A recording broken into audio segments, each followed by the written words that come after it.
The Nakia Sugar Bowl Prep Classic. This is the 4A state championship game, the John Curtis Patriots and the Salmen Spartans. I'm Doug Mouton along with Renee Nato, and this is a battle of titans. Only John Curtis and Salmen. The two teams have won the state championship for the last 7 years. Curtis has 5 of them, Salmen has 2, and these two teams have been terrific in the playoffs. Curtis has won their 4 playoff games, 140-17. Salmen has won their 4, 140-13.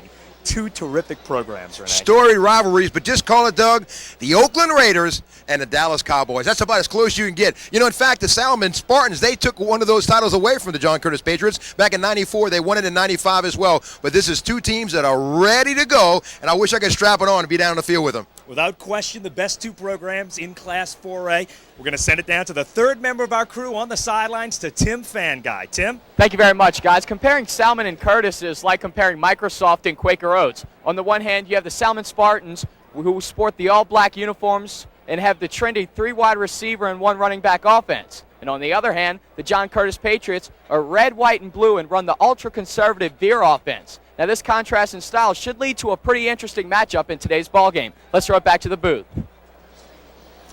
And a couple of guys to watch today, Renee. Who would you say? Jason Spadoni for the John Curtis Patriots. He's got over 1,200 yards, 11 touchdowns, and a gaudy 8.7 yards per tote. Tristan Smith is a guy who runs the engine for the Salmen Spartans. 4.43 speed, great command of that offense. He's got 17 touchdowns rushing, 17 passing. Wow, what a battle it's going to be, Doug. And we're going to hear those two names a lot tonight. We'll be back with the kickoff in a minute.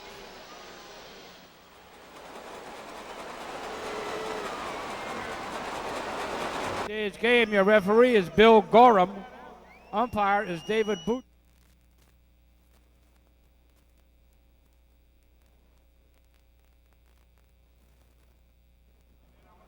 Field judge is Ben Stutson. Your clock operator is Paul Gilmore. And the 25-second clock operator is Tommy Wisnett. These officials are from the Alexandria Association.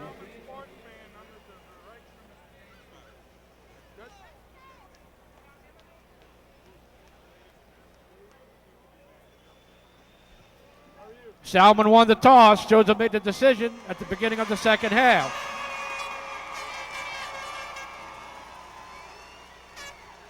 How you doing? John Curtis will receive. Salmen will kick off and defend the north end zone.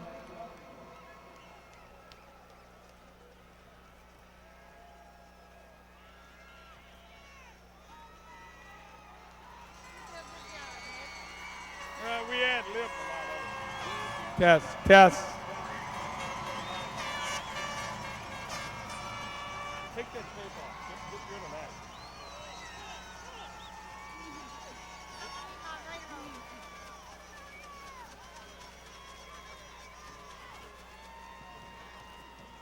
Go ahead. We're gonna let the other team come on the field.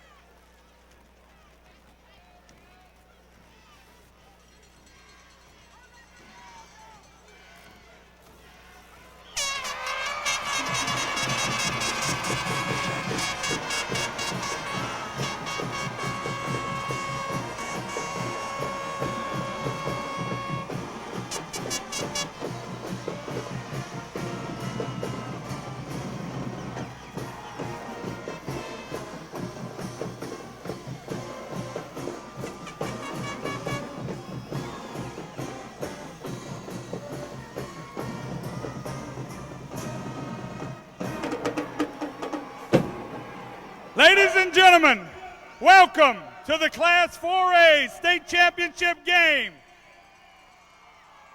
It's the 2000 Nokia Sugar Bowl Prep Classic, presented by your local Southern Quality Ford dealers.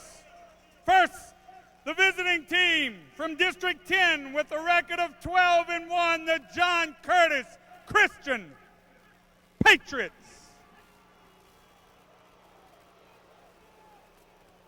And the home team from District 8 with a record of 11-2, the Salmen Spartans.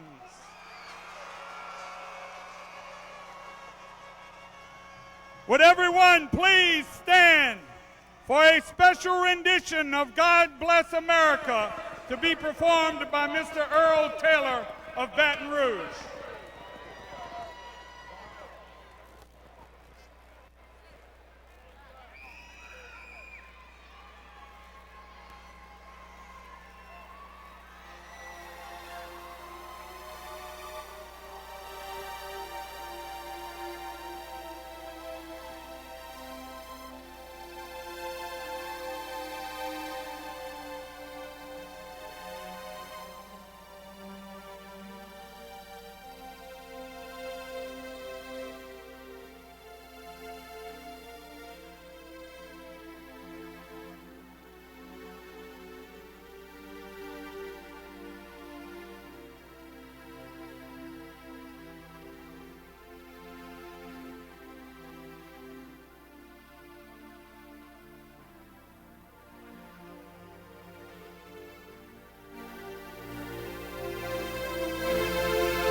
And now, ladies and gentlemen,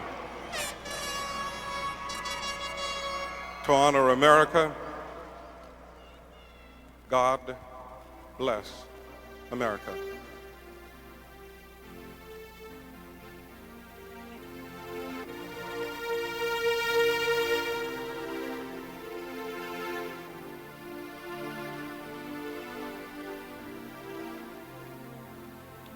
While the storm clouds gather far across the sea, let us swear allegiance to a land that's free. Let us all be grateful for a land so fair, as we raise our voices in a solemn prayer.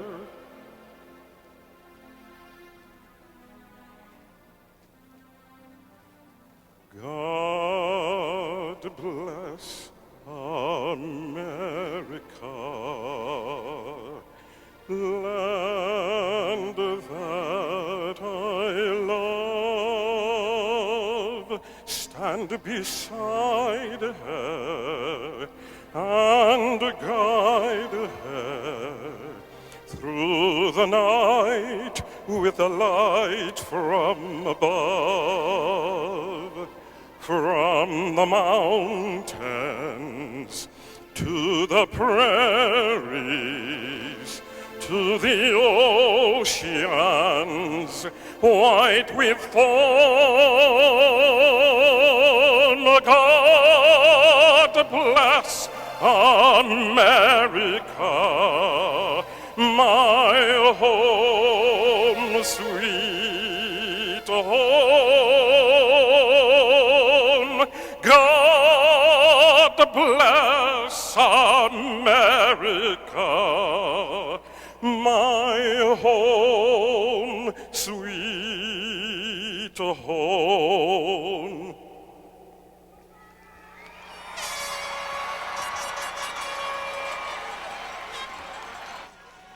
Would everyone please remain standing for the playing of the national anthem, to be performed once again by Mr. Earl Taylor, accompanied by the Salmen Spartan Band under the direction of Mr. James Stevens.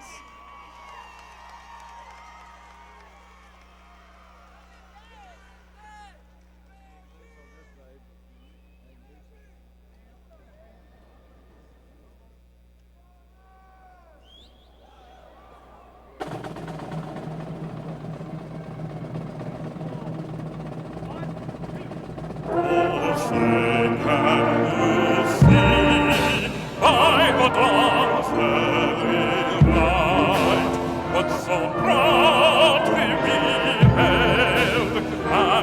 twilight's last gleaming, those broad stripes and bright stars through the perilous flight.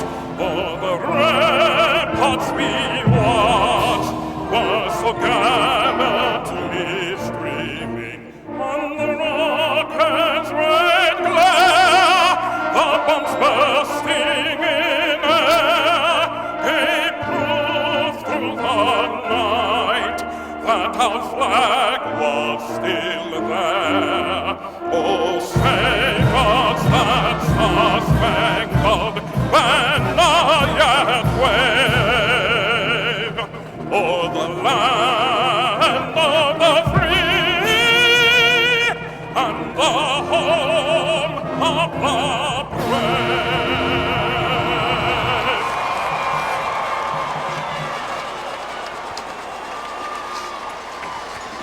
Ladies and gentlemen, if you turn your attention to midfield, this year marks the 20th anniversary of the high school state football championships being played in the Louisiana Superdome. Years ago, it was a dream of Mr. Bill Curl of the Louisiana Superdome, along with Mr. Tommy Henry, to bring the high school football championships to New Orleans and the Louisiana Superdome. What you see today is the finished product of that dream. On behalf of the Louisiana High School Athletic Association, our member schools, coaches, principals, fans, and student athletes, we'd like to recognize Mr. Bill Curl for his dream. We will present him with a framed copy of this year's official poster, and I'll read the inscription to Mr. Curl. Dream a dream of a feat so rare, live that dream to show you care. Share your dream with those who dare, follow that dream to take you there. Thank you so much, Mr. Curl, for the wonderful 20-year ride on your dream come true from the Louisiana High School football players, coaches, support groups, members, administrators, fans, contest officials, media, and LHSAA staff. Thank you, Mr. Bill Curl, for giving us what is now the Nokia Sugar Bowl Prep Classic. Let's have a big round of applause for Mr. Bill Curl of the Louisiana Superdome.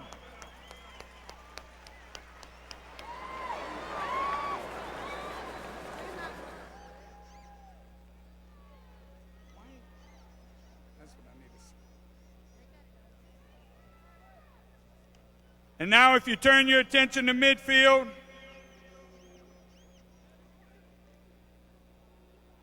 the Nokia Sugar Bowl is now title sponsor of the Nokia Sugar Bowl Prep Classic. At this time, we will present the two participating school principals with a recognition award. The award is being presented by Mr. Terry Alicon, President of the Nokia Sugar Bowl Executive Committee. The first award goes to John Curtis High School Principal, Mr. John Curtis Sr.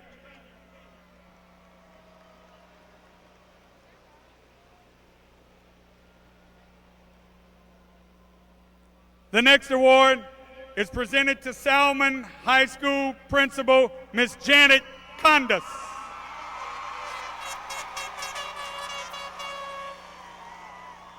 The Louisiana High School Athletic Association thanks the Nokia Sugar Bowl for their support of the high school state championships, and thanks to Mr. Terry Alicon.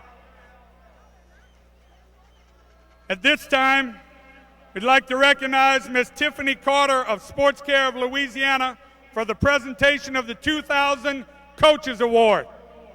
The first award goes to John Curtis High School head coach J.T. Curtis.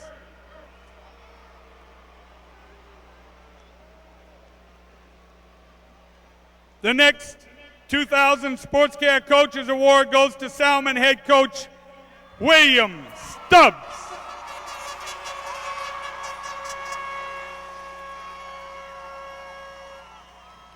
The LHSAA thanks Sports Care for its continued support of high school athletics. Ladies and gentlemen, It's the Patriots and the Spartans for the Class 4A State Championship game. Are you ready to rumble?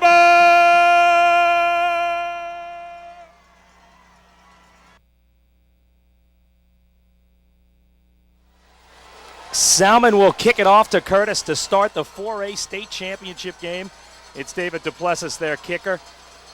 Deep for the Patriots will be Jason Cortez, number 39. He's back at his own 5-yard line as these teams get ready to kick it off. And the game is underway.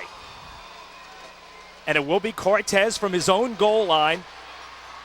And he finds a hole. He's to the outside, picks up a block, and he will be taken down past the 40-yard line. Excellent return by Cortez as he gets up to midfield. Good starting position there for John Curtis. Diminutive little guy, Doug, but 5'6", 155 pounds, about 148 of that is heart. And Cortez, just a sophomore, and here's the Curtis offense. Mike Robertson, the senior, Spadoni, Blake Knockin, Stephen Lowry, Curtis Baham, and Casey Slattery. Those are the backs and receivers. Bourgeois, Reese, John, Savan, and Larry along the offensive line, and that is an excellent offensive line as they start from midfield. Good field position to start the game for John Curtis. Knackin in motion, and actually that's Baldwin in the game right off the bat. He picks up a yard or two. That's Anthony Baldwin, the outstanding senior. He's 6'3", 232. David Kaufman bulldogs him down. We'll call Kaufman's name a lot tonight, Renee. Yeah, he's a cowboy in every sense of the word, Doug. We'll talk about it. And here's Salmen's defense. Abbott, Greenlee, and Washington up front. Then Kendrick, Dawson, Kaufman are the captains. They'll make a lot of tackles. Then Delop, then Revere, Francis, the coach's son, Bo Stubbs, and David Lewis in the secondary. Second down, call it 9 at about the 49 of Salmen. Motion again. And a short pickup up the middle there for Curtis. It's going to be about a 3rd and 6. That was Spadoni, the junior, who's been terrific all year. Ben Kendrick making the tackle there for Salmen. Spadoni with 1,291 yards. Good look at Billy Stubbs right there. We talked about in the pregame, Doug, the Oakland Raiders against the Dallas Cowboys. Liking Billy Stubbs to an Al Davis, and of course J.T. Curtis to a Tom Landry. You know, Billy with the black jacket sometimes outside when it's cold. He's got the skull and crossbones on the helmet. A lot of similarities. 3rd and 6. It's Baldwin and Spadoni in the backfield. Robertson behind center. And they go on the option. Spadoni, he'll get the first down inside the 35, out of bounds at the 33-yard line. Good pickup there as they go outside for the first time. Andre Francis knocked him out of bounds for Salmen, but a first down pickup for Curtis as they get down to the 33-yard line. JT and company averaging 35 points per outing. You know, they 442 points scored, 103 given up on the season. That's not a lot of points, and JT does an outstanding job with that Veer offense. Mike Robertson, maybe not the talented guy they've ever had here, but boy, I tell you, he gets the most out of his talents and are great at recognizing and reading. 1st and 10 from the 33, knocking back in motion. That's Robertson keeping. He'll pick up about 3, getting to about the 30-yard line. Robertson is a senior. His dad is the offensive coordinator, also named Mike Robertson, and his dad says that Mike Robertson, the son, audibles about 70% of the time. So he's up on the line changing plays. He's a first-year starter, but he has run this offense at Curtis since about 5th grade. You know, Doug, so he knows the offense well. His first start was against West Monroe. What a way to start with throwing in a cold bucket, in a cold shower right off the bat. And but he's done a great job, and he's learned and progressed throughout this season, really done an outstanding job.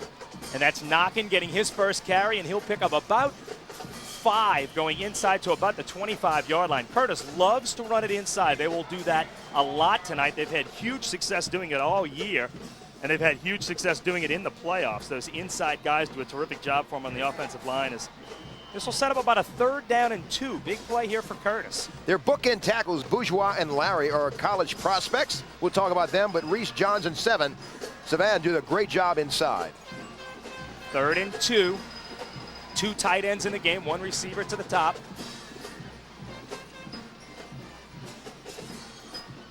Long count. Robertson gives it to Spadoni, and he will get the first down, fighting his way inside the 20-yard line. And you can see what's special about Jason Spadoni right off the bat. Just hard to bring down. It's just that simple. The kid fights and fights, gets everything he can out of plays, and he gets it down to the 19-yard line. Another first down. He did what it took to get here. 6'1", 198, just a junior. Who did he remind you of?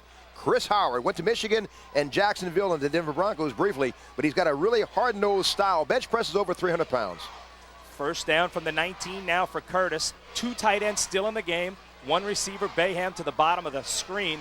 And that's Spadoni again, carrying tacklers, dragging it inside the 10-yard line. And this is what's been Curtis football, especially in the playoffs, just running inside, pounding at people, and having huge success. That's about a 12-yard gain to the 6 or 7-yard line, and they're going to run right back under center. They do this a lot.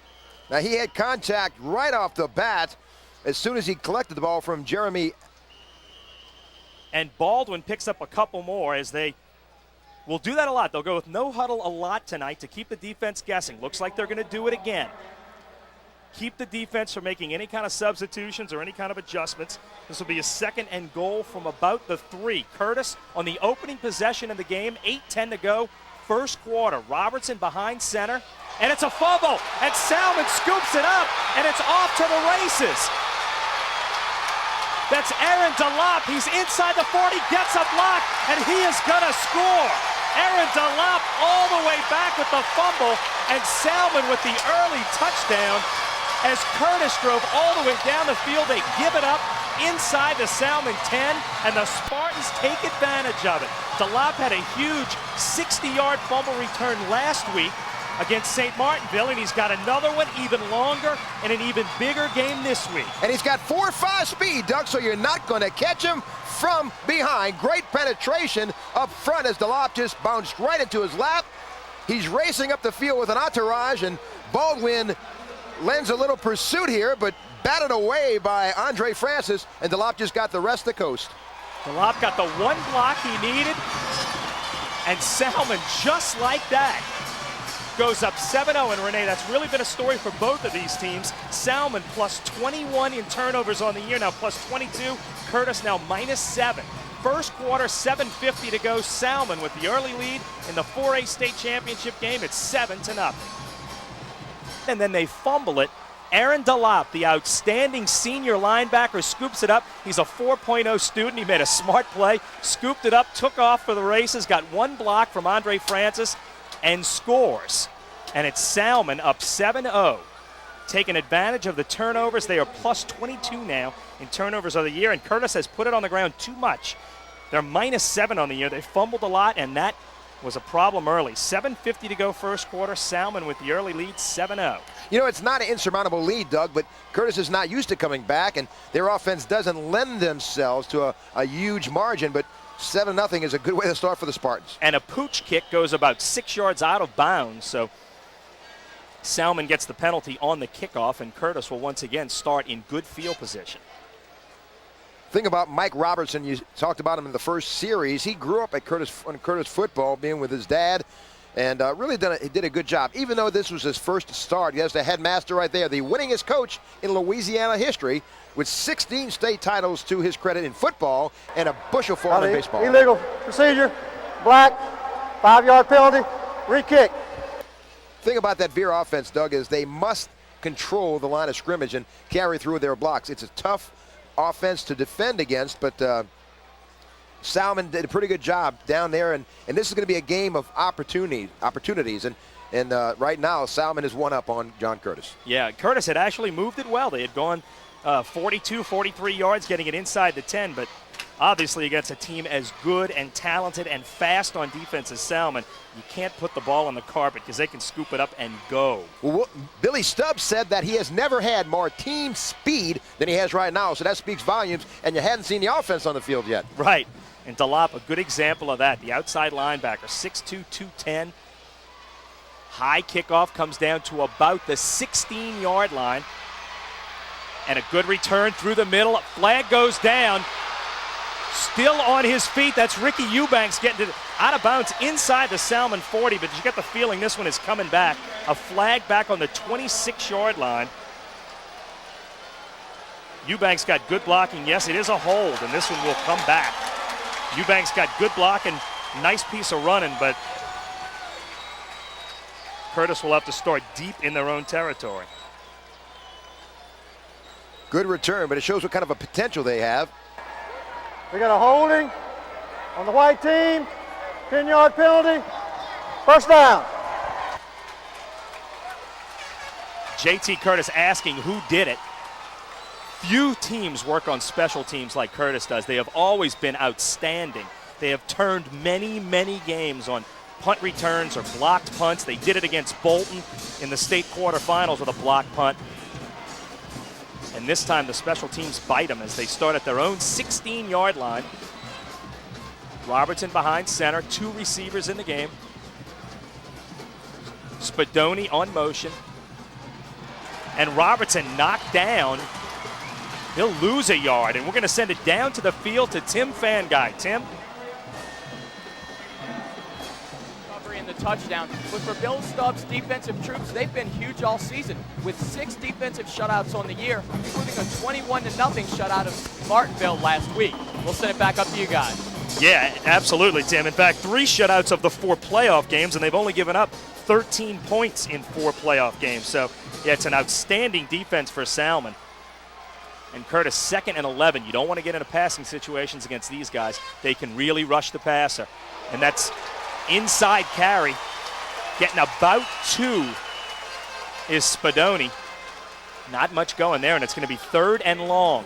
Not the situation you want against these guys. Delop and company can come on the pass rush. Well, also don't discount also inside Greenlee and Washington. They're going to be tough going against them. Greenlee 6'2", 325, Doug. He's the super heavyweight powerlifting champion. Sam Washington 5'11", 305. He benches 325. You're not going to run straight at those guys. And that was Washington stuffing that one up the middle. It'll be 3rd and 9 from their own 17 for Curtis. We got 6:20 to go in the first quarter. Salmen up 7-0. And a whistle. And a delay call against Curtis.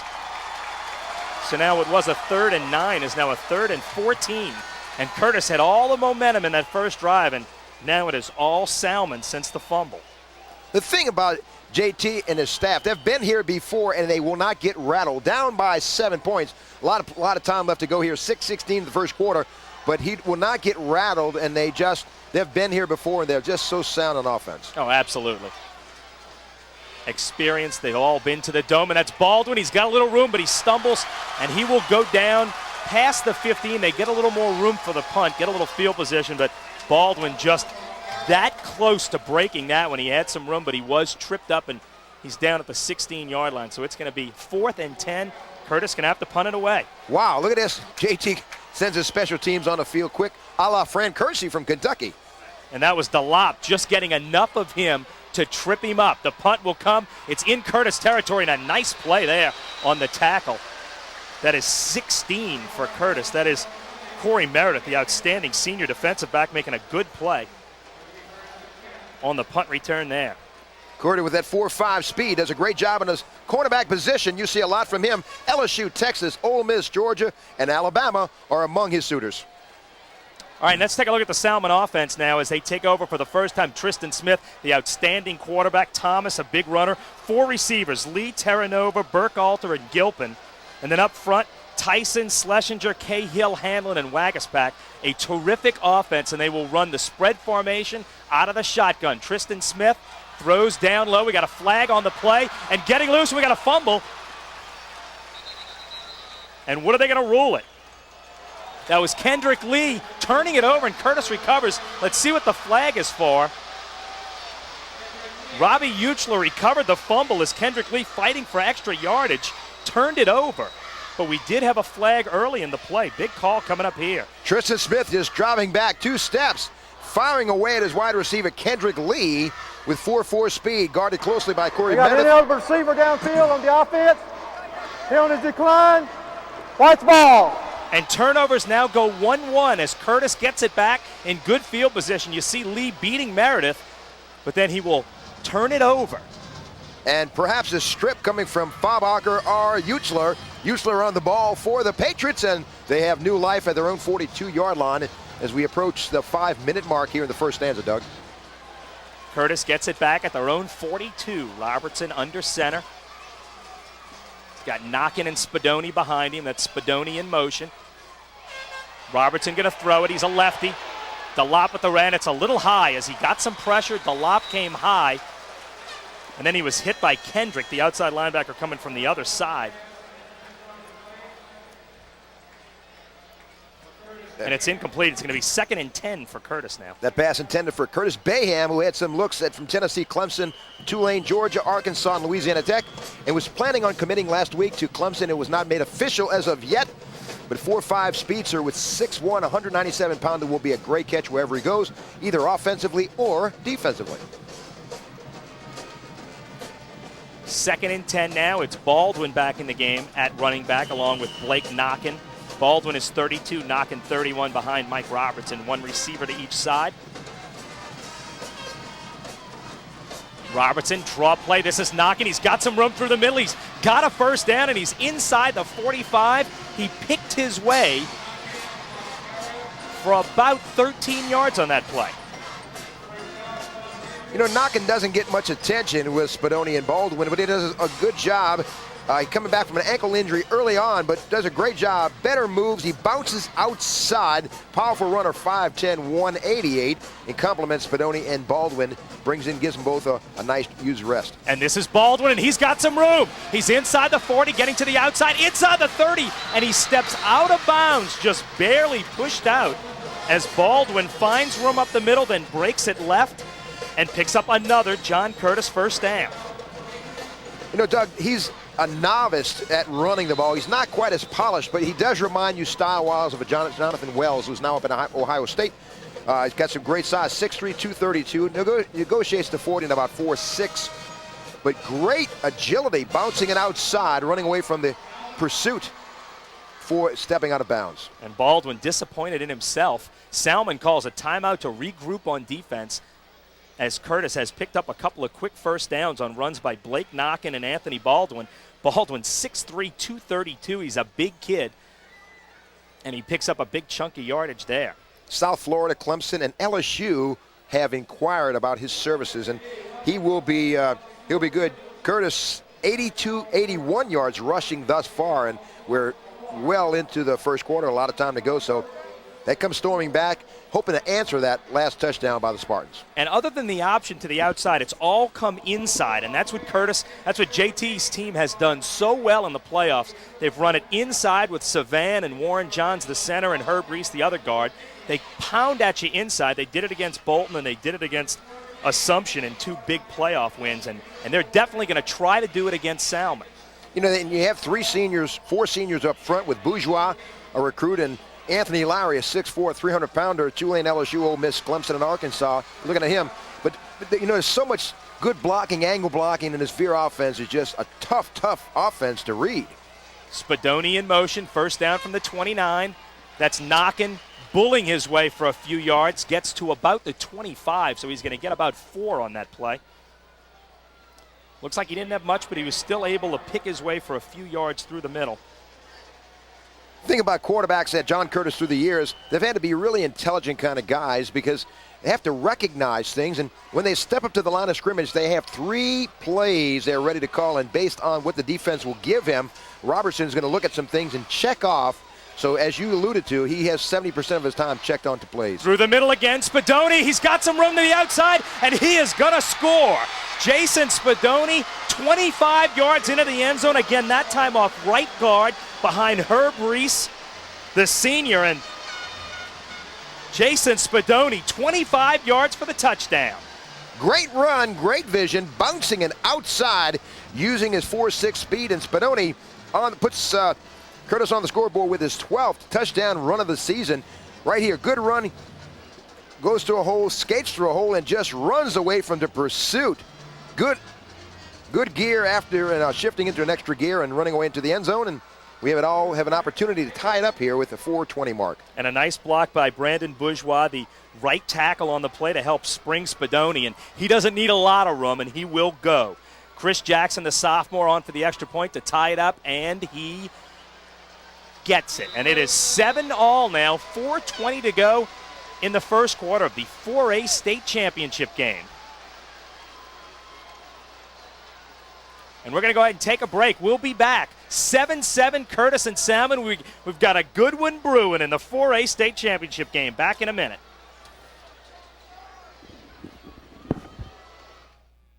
Wendy's High School Heisman recognizes seniors who excel in academics, athletics, and citizenship. Now let's meet our Wendy's High School Heisman State finalists. Stephen Gilliat, Assumption High School. Kaylin Forster, Franklin High School. Dawn Richard, Delasap High School. Brandon Mason, East St. John High School. Jessica Beager, North Shore High School. For updates on the 2000 Wendy's High School Heisman Program, tune in to your local stations. We've got a shot at what looks to be a good ball game here tonight. 7-7 in the 4A state championship game. John Curtis ran it down early, fumbled. Aaron DeLop for Salmen scooped it up, ran it all the way back, over 90 yards for the touchdown, and Curtis has just answered. They recovered a fumble, then drove 58 yards with it with Jason Spadoni, their outstanding junior running back, taking it the last 25 yards for the touchdown. Spadoni has 100-yard games back-to-back against Bolton and Assumption in the last two playoff games in the quarterfinals and semifinals, and he's having an excellent night already tonight. John Curtis thus far, Doug, 110 yards rushing. Outstanding. And we still have a little over 4 minutes to go here in the first quarter. And Salmon's only had one offensive play, the fumble by Kendrick Lee. Of course, it's tied, so it's not like they're in bad shape at this point. And the kickoff will come into the end zone. So that will be a touchdown. Will be a touchback on the kickoff. David Lewis not allowed to run it off by rule. It's a touchback when it goes into the end zone, and Salmen will start at their own 20. Have a chance to watch, excuse me, Tristan Smith and company. Tristan Smith with his 4.43 speed. Dotted in the back of him is Chris Thomas. What a tandem they form. Some tremendous numbers for John Curtis. 35 points per outing on the offense. They're in the spread formation, but they bring Gilpin, who's one of the receivers, into the backfield. Now they put him on a wing. 3 receivers to the top. Tristan Smith with Chris Thomas in the backfield with him. First down, Salmen from their own 20. And this is Thomas, and he will just get past the line of scrimmage. Nino Lanzetta, an inside linebacker, making the tackle there. He's a 2-year starter and a good player for Curtis. And he makes the stop there. And let's take a look at the Curtis defense. Fromeyer, Jackson, and Wilson up front. Hebert, Utzler, Lanzetta, who just made the tackle, and Johnson at linebacker, and then the DBs, Meredith, Eubanks, Duplain, and Fabacher. And it'll be 2nd and 9 from their own 21. Smith fakes, keeps. He's got some room. He's got a first down. And he's brought down at the 40, and that's what he does so well. Tristan Smith so quick on the fake, and he's through the hole. An outstanding run there. He'll pick up about 20 on the play, and it's a first down for Salmen as they go without a huddle now. 1,140 yards rushing for Tristan Smith, averaging 6.5 yards per tote, 17 touchdowns, Doug. He is lethal with the ball tucked under his arm. And they're back with Gilpin in the backfield. 2 wide receivers.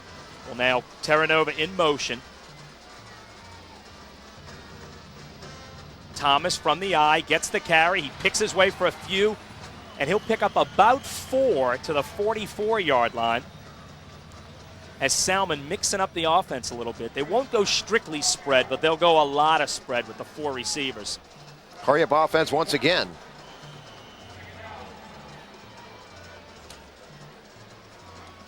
Good look as Woods runs right at you.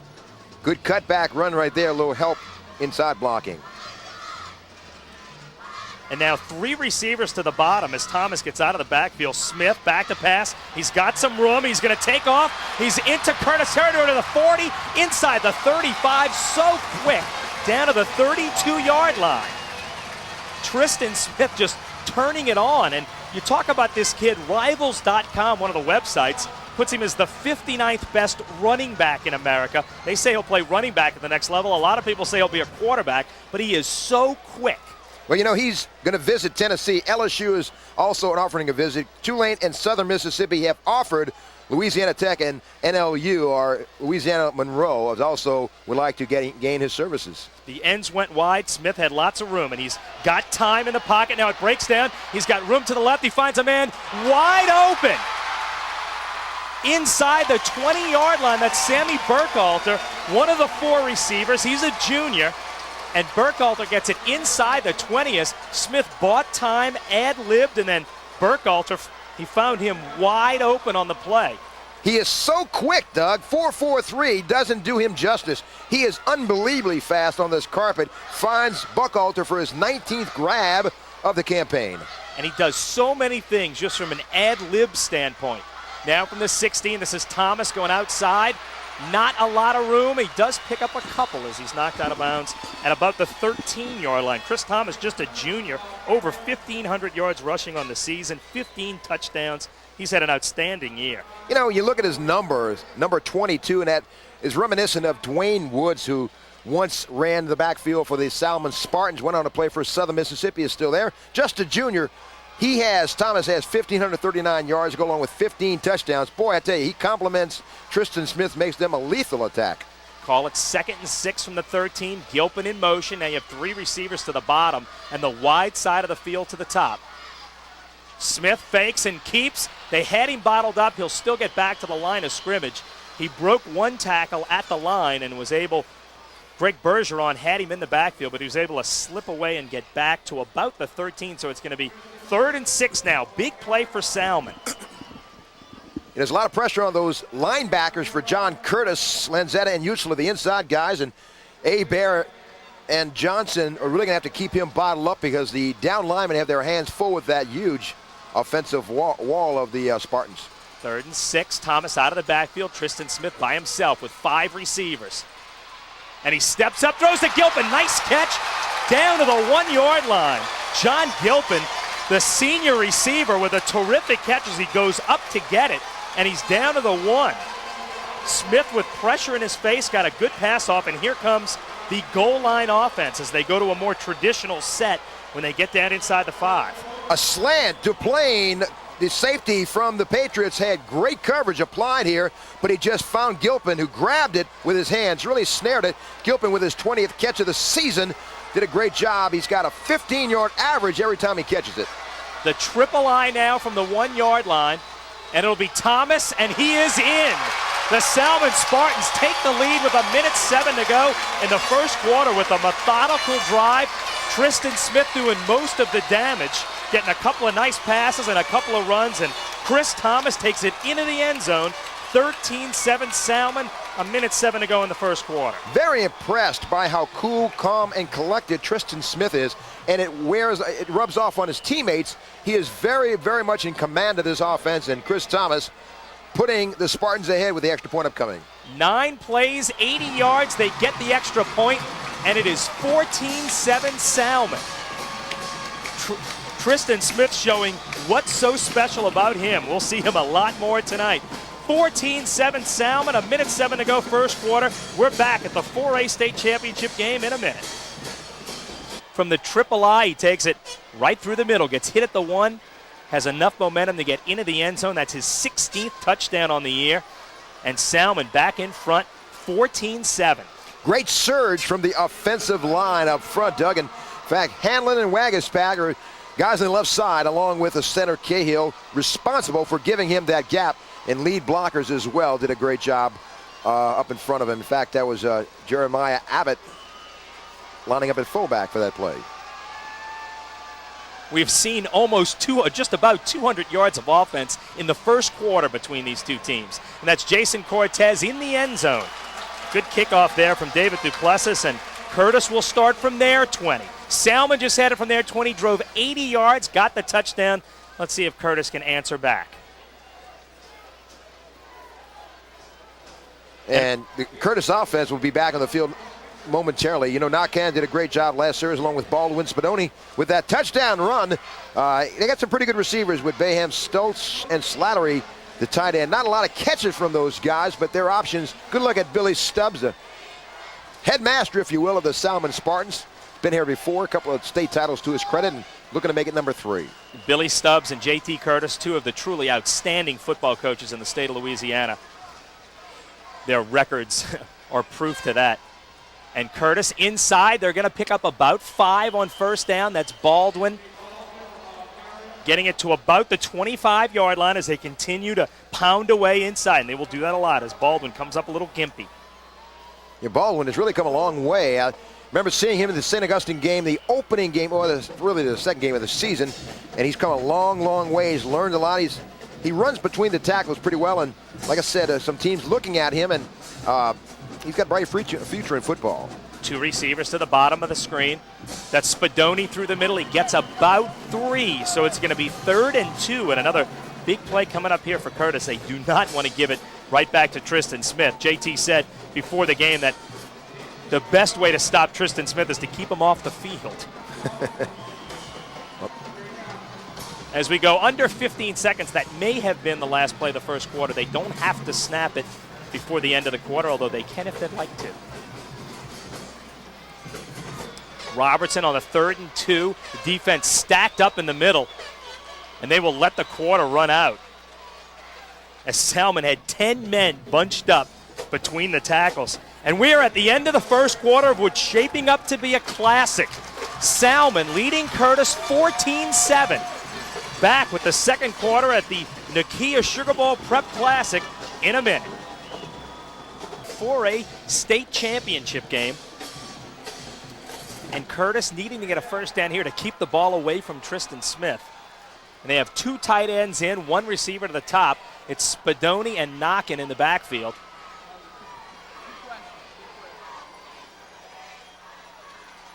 Actually, it's Baldwin and Spadoni in the backfield. That's Spadoni, and he will get the first down, getting over the 30 to about the 31 as they go behind Jerry Savan, the big left tackle. We're going to send it down on the field to Tim Fanguy. Tim? All right, thank you very much, Doug. I'm here with Fred Brink, and in his hand, he has the Salmen Black Hat Mojo. Now, Fred, explain to me what the Black Hat Mojo is. The Black Hat Mojo symbolizes players that have gone through Salmen High School in the past.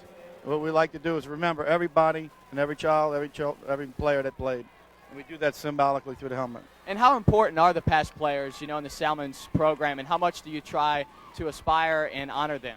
It's very important in our program. As you know, in the past, we didn't have a great program, but as we do now. And the players that have brought the program up as good as it is now, we credit it to the coaches and the players, and especially the past players that showed the way for these younger players. All right, thank you very much, Fred. Let's send it back to the booth. All right, thanks, Tim. And the mojo is working so far. Salmen with a 14-7 lead, 11-11 to go second quarter. That was Knockin on first down, picking up about 3. It'll be 2nd and 7 from their own 34-yard line. 2 receivers to the top of the screen. John Curtis with the ball. Mike Robertson behind center, and that's Robertson keeping on the option. He's got plenty of room inside Salmen territory, knocked out of bounds at about the 44-yard line. Mike Robertson with a nice piece of work there as he kept it. Bo Stubbs, Billy Stubbs' son, knocks him out of bounds as Robertson picks up a big first down, and he will go to the sideline. Robertson may have been shaken up on that play as he will take himself out, and that could turn out to be a big play there. Good belly option as he stuck into the stomach of Anthony Baldwin, kind of froze those linebackers, allowed him to get outside, and here comes Bo Stubbs running downfield, crashes into Robertson, knocking him out of bounds, but first down. And the new quarterback, as they pick up a couple of yards inside, is Taylor Knockin. He's a senior. As Baldwin picks up a couple, and we'll have to check on Mike Robertson and see how he's doing because Curtis needs him. And here he comes right back in. Taylor Knockin taking one play and Mike Robertson coming back in. He is a tough kid. JT has said that about him a lot. And he will come back on the field after hurting himself on the option keeper. He's been not only in football championships, as a left-handed pitcher on the baseball diamond, he's been here before with the baseball team. 2nd and 8. Robinson pitches, and it's a fumble on the play, and Knockin has to go down and get it. That option not very pretty on that one, Renee, as Robertson had it, and he pitched it out to Knockin, and the ball got away from him. Chase Revere arrived maybe a split second too late. Had he been there a little bit earlier, he may have scooped it up for a fumble recovery, but Robertson ran into some problems right here with the belly dive, fake dive as he tried to run outside, and a pair of Spartans kind of messed up his dive, but here comes Chase Revere just a second late. And again, that's been a problem for Curtis all year. They put the ball on the carpet too much. 3rd and 13 now for the Patriots. Although I say that as they're playing for a state championship game. Robertson firing, and a dangerous pass there. Aaron DeLopp almost had his second big play as he was looking on the slant to Curtis Bayham. DeLopp stepped in front, could not quite handle it. And it'll be 4th down, so Salmen will get the ball, but this could have been a big play. Almost made interception number 2 on the season, and he was heading the other way. The thing about DeLopp, you're not going to confuse him very often, Doug. He's a 4.0 GPA and has never made a B. I can say the same thing. I've never made a B either, but I'm going the other direction. And on the punt, the ball will go inside the 20. Actually, it would have been a very tough catch for DeLopp. He made a nice play to knock it down and to give the ball back to Tristan Smith in the offense. So Curtis is turned away. Salmen will get it back. Tristan Smith, his 4 receivers, and Chris Thomas. Billy Stubbs likes what he's seen so far. They're up 14-7, exactly 9 minutes to go, second quarter. They'll send Lee and Terranova to the top, Gilpin and Burkhalter to the bottom of the screen. Tristan Smith in the shotgun, Chris Thomas in the backfield with him. It's an option. Smith keeps, he'll pick up about 3. They run that option some out of the shotgun. The general plan, Renee, is just to get the ball in Tristan Smith's hand as much as possible. It appears they're spying a little bit on Tristan Smith, trying to see where he goes, and they got to put a guy watching him exclusively because he is so dangerous to keep him bottled up. You need more than 1 or 2 players. 17 touchdowns rushing on the year, 17 passing. Very balanced attack from Smith. He fakes to Thomas. He's got plenty of time. And he finds Bubba Terranova, the leading receiver, for the first down. Terranova, 24 catches and 8 touchdowns heading into tonight. And he gets that one for a big Salmen first down over the 35-yard line. The Spartans at the 35, have been very efficient on offense so far. Big target, 6'3", 185, Doug, and he's just under 19 yards every time he does just that, collecting a pass from Tristan Smith. He's going to be a big-time recruit next season. Yeah, just a junior, Bubba Terranova. They have 3 receivers, 6'3" or taller, and that's Smith. This is a run play. He'll keep it to the outside, breaks 2 tackles, but he'll still only get a couple of yards on the play. He shrugged off Vernon Russell in the backfield to at least get a yard or so for Salmen. And Vernon Russell runs the 40 and a 4.5, and he had the angle on Tristan Smith and couldn't bring him down. Good blocking up front there on Johnson and DePlane, and slowed him down a little bit and allowed Johnson to make the tackle or bump him out of bounds. Kenny Johnson himself, quite a linebacker who will be playing on the next level next season. Smith, 4 for 4 passing for 48 yards, and he's run it well too. They've been very good on offense so far. Second down, this is Thomas on the draw. Nice move, and he'll pick up about 8. Terrific move by Thomas to get about an extra 4 yards there and get close to the first down. It will be 3rd and 1.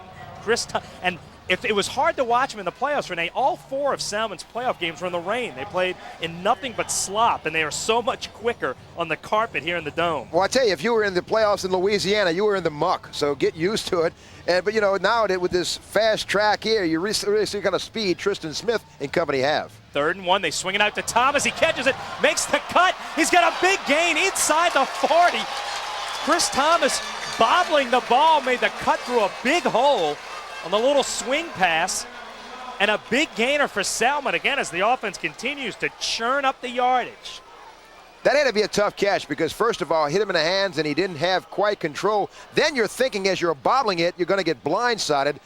He shut that out of his mind and just raced up the field for a first down inside the 40 and really gives the Spartans excellent field position.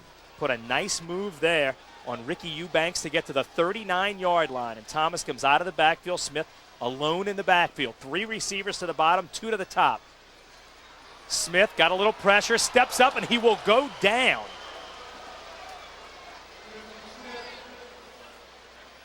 And the first big play there by the Curtis defense, that's Matt Smith, a junior.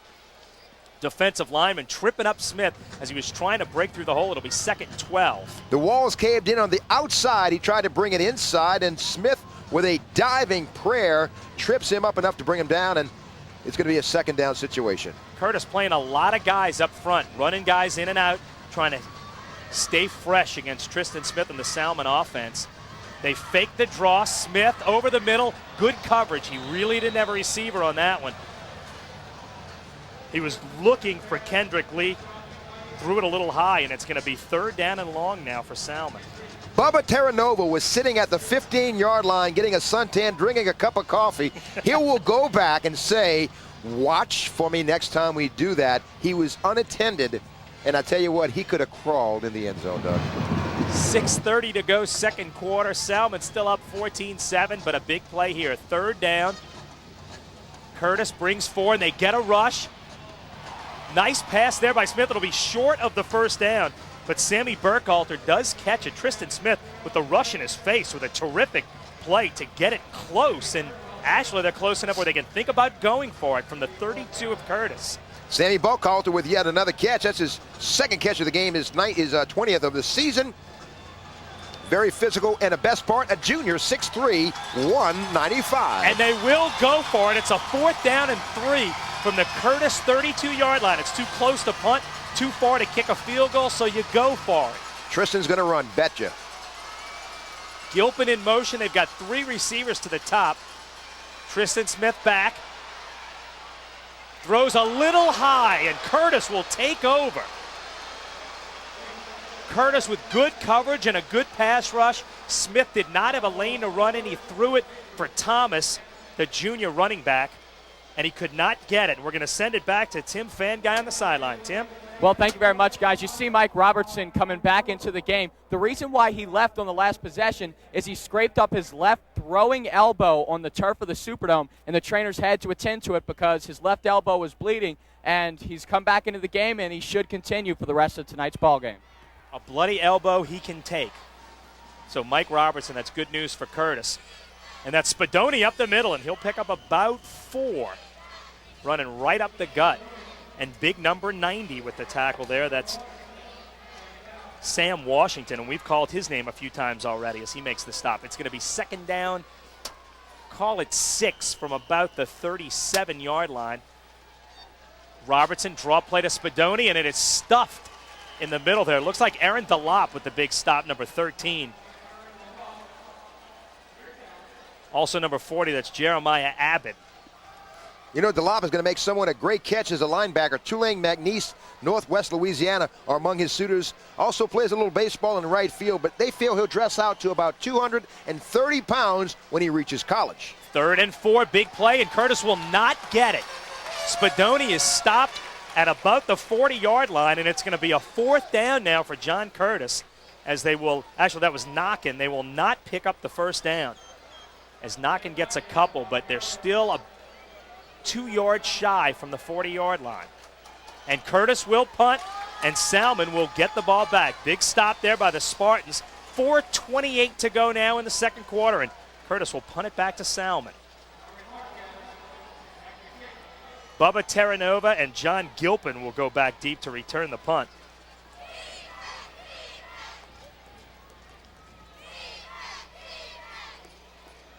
And it's going to take a Curtis bounce as he will not be returned and go down to about the 23-yard line, which is where Salmen will start. They're ahead 14-7 in this one.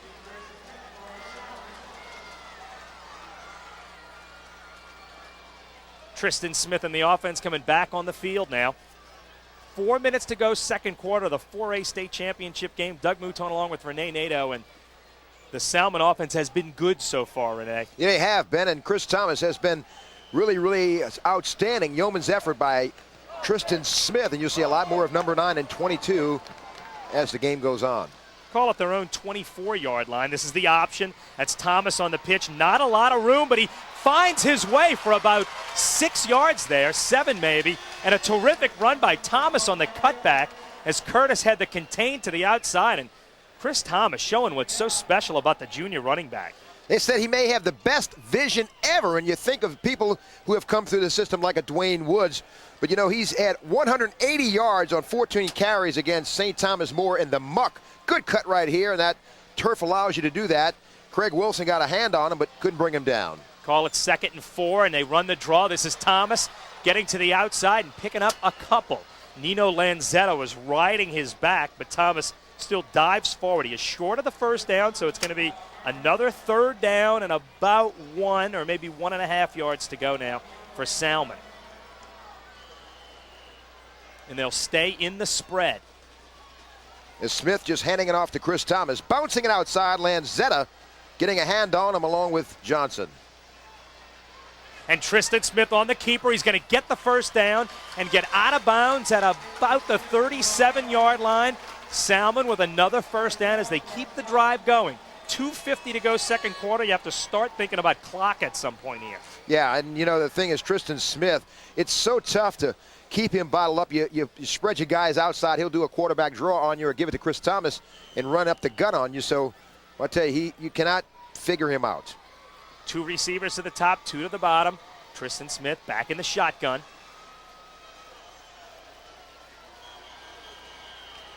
And a flag down.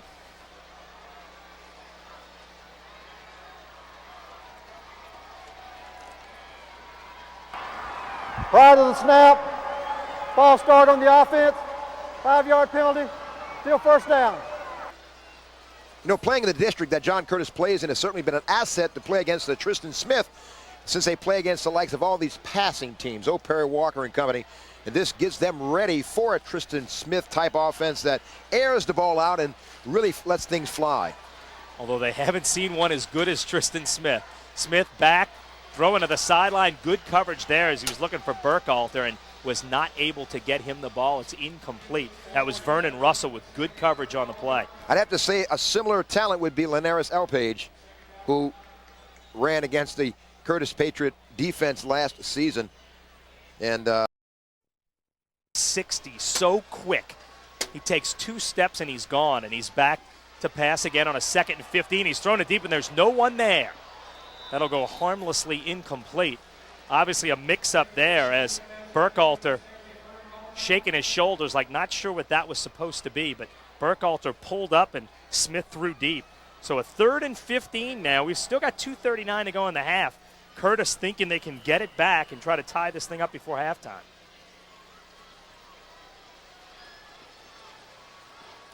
Two receivers up top, 2 below, 2:39 in the half. Smith, quarterback draw. He's got a little room. He's over the 40. Got a first down into Curtis territory. And he's down at the 37-yard line. And you see how quick he is. Tristan Smith explodes on the quarterback draw and takes it for the big gainer to the 39-yard line. First down, Salmen. Design play as 74, Rusty Finch and company influenced their people outside with that dual receivers on each side, and that allows him to skirt up the middle for a nice pickup. And had it not been for that tackle by Ricky Eubanks, we'd be kicking the extra point right now. He goes from 1st gear to 5th gear in 1 step.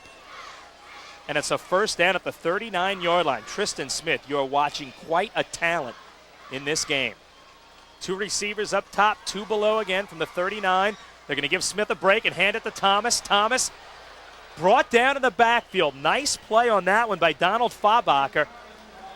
As it looked like Thomas was going to get away, Fabacher held on, brings him down for a 2-yard loss on that one. Donald Fabacher, his uncle played here once. Tommy Fabacher went to LSU as well, and he has another uncle who went to University of Alabama, Tommy Wilcox. So, you know, a lot of good bloodlines in that family. Absolutely, and a terrific tackle on that one. Billy Stubbs' team now facing a 2nd down and about 12 from the Curtis 41. Down to 1:35 to go in the half.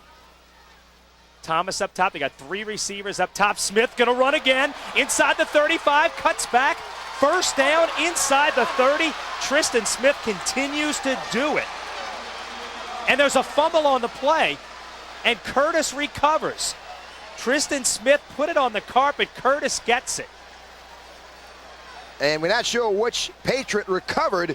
Wow, but what a drive stopper as Tristan Smith had the wheels rolling and one of the wheels wobbled off as he relinquished the ball, and now the Patriots have possession deep in their own territory, but the most important thing, they stop as Utzler. That's Chad Fabacher, 17 with the hit, but it looks like Smith just dropped it. No, Chad Fabacher, you saw the right hand, got in, knocked it away, and now Spadoni up the middle. He's going to pick up tough running by Jason Spadoni. He's close to a first down as we're at 1:13 to go in the first half, but the play was made by Chad Fabacher on the fumble. You saw it, getting the right hand either to knock it away. Robbie Utzler getting the ball for John Curtis, and then Spadoni picks up 10. That is a first down. They're at the 36, 1:11 to go, second quarter. Curtis now in their spread formation, 4 receivers in the game. Spadoni the lone back behind Mike Robertson. And it is Spadoni, but there's nowhere to go. It's Aaron Delop and the rest of that defense. Jeremiah Abbott. Timeout. And White. David Kaufman as Curtis Second timeout. Curtis calls their second timeout. He steps into a black hole here. Spadoni is engulfed. Wow. And Kaufman leading the charge. That outstanding linebacking core for the Spartans. We have a timeout on the field, 52 seconds to go in the second quarter, 14-7 Salmen at the 4A state championship game. We'll be back in a minute. Having 52 seconds to go in the half. Curtis took a timeout there. They've got a 2nd and 12. They'd love to tie it up before halftime. Mike Robertson back in the shotgun. He'll throw to Baldwin, and it's incomplete. We got a flag on the play. That could be a roughing the passer call. And if Personal foul. Black. Excuse me, black. And that's what it was. Not exactly the right motion there in the call, but it was the right call. A roughing the passer call there on Salmen, and that's a huge break for Curtis. It would have been a 3rd and 12. Instead, it's a first down near midfield. 15-yard penalty. First down. And Billy Stubbs is very upset about that because his defense did the job with 49 ticks to go, and now he gives him another opportunity with 15 yards further up the field. And that did look awfully late on that play. Looks like a good call on that one. Robertson 0 for 3 passing in this one. He hasn't hit one yet. And in fairness to Curtis, they haven't needed to throw it much in the playoffs yet, but it looks like they're going to need to tonight. 49 seconds to go in the half. That's Spadoni. Got a little bit of a hole. He's going to pick up about 7. Getting it to about the 43-yard line of Salmen. Calling an 8-yard gain on the play. It'll be 2nd and 2, but the clock is running. 35 seconds and ticking in the first half. And they've got 2 tight ends in now. Baldwin between the tackles. He'll get a first down to the 39. The clock will stop with 23 seconds to go. As Curtis will try to line up on the ball. 23 seconds to go. They're at Salmen's 39-yard line. And the clock is running. We're under 20. Mike Robertson calling the play. Robertson back to pass. He's got his tight end inside the 20. Terrific pickup on that play.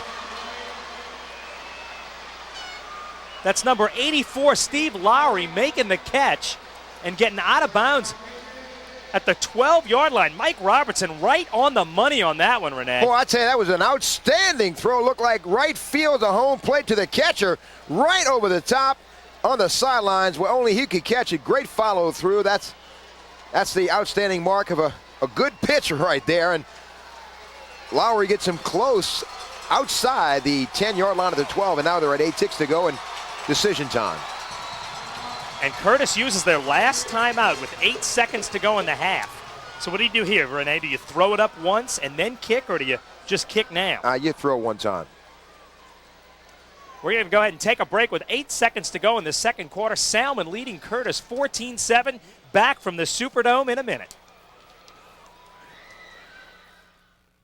Wendy's High School Heisman recognizes seniors who excel in academics, athletics, and citizenship. Now let's meet our Wendy's High School Heisman State finalists. Stephen Gilliard, Assumption High School. Kaylin Forster, Franklin High School. Dawn Richard, DeLaSalle High School. Brandon Mason, East St. John High School. Jessica Beagle, North Shore High School. For updates on the 2000 Wendy's High School Heisman Program, tune in to your local stations. Picking up 5 or 6 again. Back from the Superdome. Actually, Curtis does have one timeout left with 8 seconds left in the first half. Steve Lowry making the catch to the 12. He's one of the split ends that they rotate in and out. JT Curtis runs a lot of receivers in and out of the game. Lowry, one of them, the junior, making the big catch to get Curtis close. They do have a good kicker in sophomore Chris Jackson, so if they need to line up and kick it, he can make it from here. They're well within his range, but obviously the Patriots would rather have 7 than 3. Mike Robertson in the shotgun.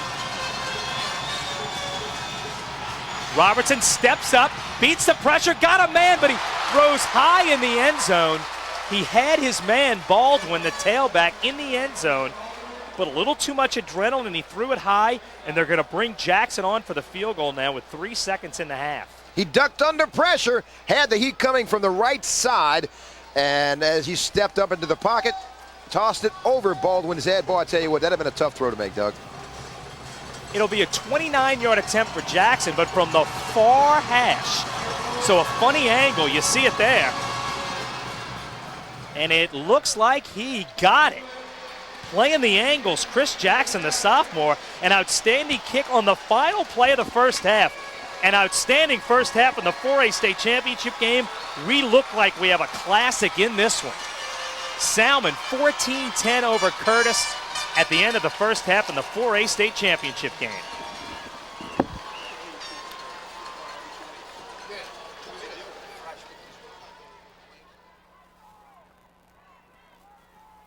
The half, 385 yards of total offense from the two teams in the first half. Who would have thought that? Curtis has kicked the third quarter kickoff into the end zone. Chris Jackson with an outstanding kick. Salmen starts from their own 20. It's Tristan Smith with the spread formation.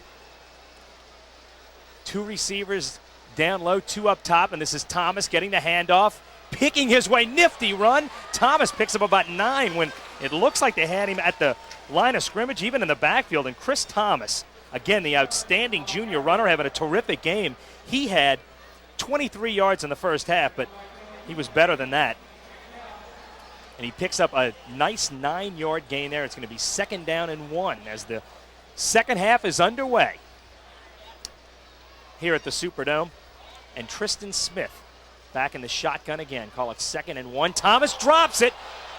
The ball's on the carpet. It looks like Curtis gets it. And yes, they do.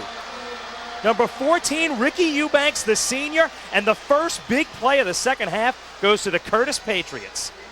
Big 2-year starter, Ricky Eubanks, coming up from his quarterback position. The senior jumps on the loose pigskin, and now the Patriot offense arrives at about the 31-yard line. They'll have an opportunity here early in the third period, and trailing by 4 points. This is mega if Curtis can score on this. Watch his handoff, and Chris Thomas just never had control of it, Doug. Never had it. It bounced away from him. That's the disadvantage of the carpet, the hard carpet. That ball bounces a lot. And that's Blake Knockin getting a couple to the inside.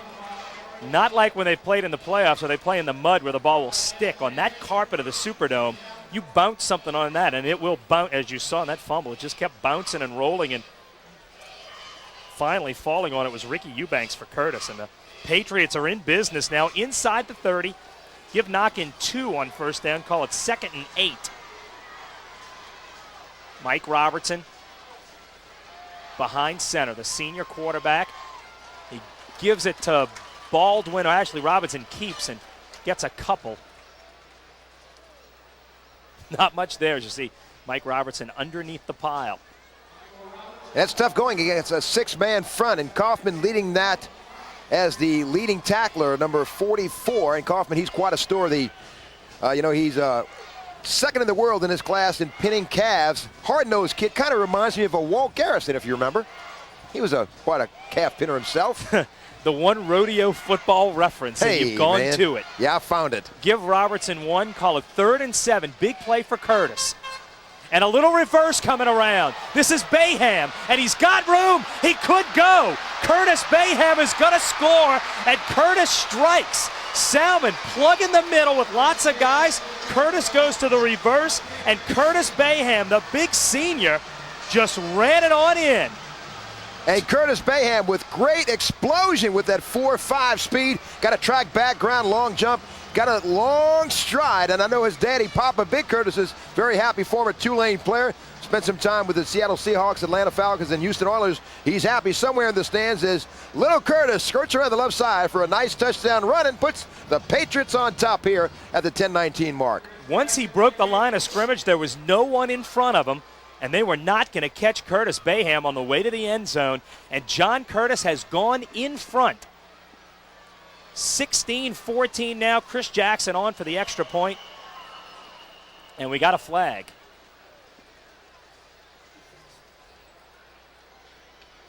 And it looks like it's against Salmen. Prior to the snap, encroachment, defense, half the distance. Not that Jackson needs the help, but he'll get an extra yard closer. Penalties decline. Actually, he won't.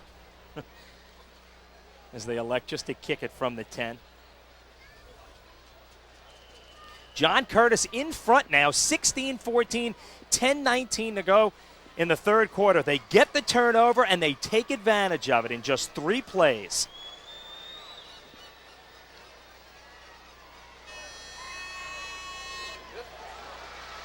Jackson knuckles it through. Barely, but he gets it. It counts no matter how pretty it is. 17-14, Curtis Bayham gives the Patriots the lead. We're going to take a break. 10-19 to go in the third quarter here at the Superdome in the 4A state championship game. Back in a minute.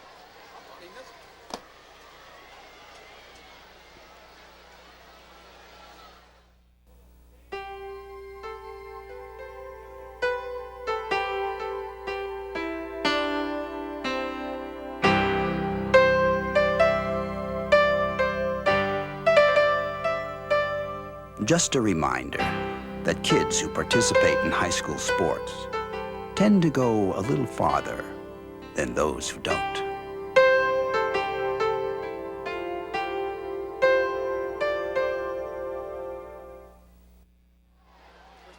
And John Curtis has taken the lead in the third quarter, 17-14 over Salmen. Tristan Smith, though, has yet to touch the ball in the second half. Smith had a big first half, 96 yards rushing. Actually, they've had it once. They had it before the fumble.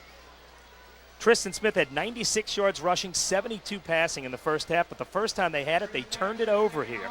Chris Thomas with the fumble, Ricky Eubanks with the recovery, and then Curtis Bayham with the big reverse.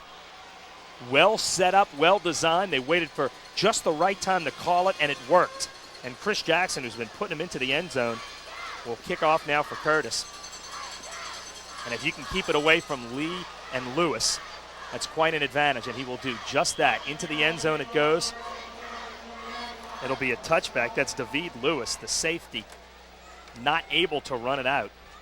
So Salmen starts at their 20 again. It's going to be tough to keep it away from Tristan Smith. You know, he's multi-dimensional as a runner and a passer. Of course, he's got Chris Thomas, and he's got 4 other bullets in the chamber with Kendrick Lee, Gilpin, Buckhalter, and, of course, Terranova as wide receivers. So he's got a bunch of firing power. And he spread it around between those receivers all year. He's done that tonight, too. Burkhalter, 1 catch. Thomas, Terranova, and Gilpin. Burkhalter had 2, and the other 3 guys each had 1 each. That's Tristan Smith back. He's got Terranova on the sidelines. Got him for a first down. They'll pick up about 13 on that one. That's Terranova's second catch. He caught 24 balls on the year. The leading receiver for the Spartans as they pick up about 14 on the first play of this drive. First down, Salmen. You know, with him back at quarterback, Doug, it's like having the gasoline can near the floor furnace. Something's going to happen big soon. You just don't know when. Absolutely, Renee. He's been explosive tonight. Tristan Smith behind center with Chris Thomas. He gives it to Thomas. Thomas picking his way. Looks like he had no room. Instead, he's going to get a first down. Big hit by Ricky Eubanks in the secondary. But Chris Thomas continues to take plays where it looks like there's nowhere to run and then turning big plays out of him. Chris Thomas, nice piece of running, gets about 13 on that play, or 14-yard pickup. Good stop by Eubanks. Stopped a sure touchdown run. That's Tristan Smith back. He's got a little room to run. He's got Terranova deep. Floats the pass. Terranova gets it inside the 15-yard line. He had him open deep. It looks like he may have put too much air under it, but Terranova made the catch. The 6'3" receiver on the other end, and a big play for Salmen.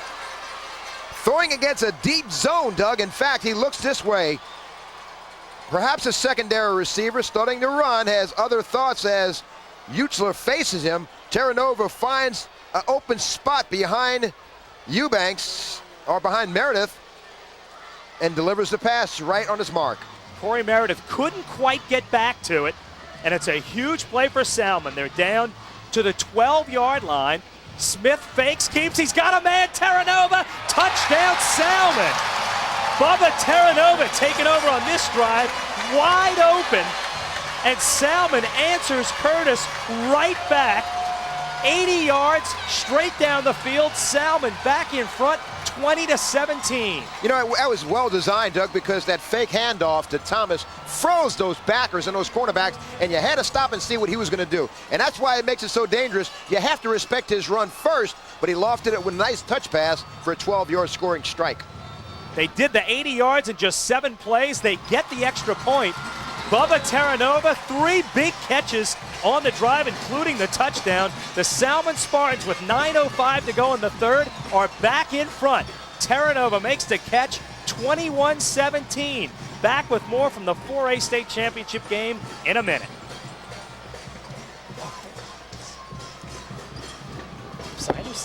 12-yard touchdown after he made a 39-yard catch on the previous play.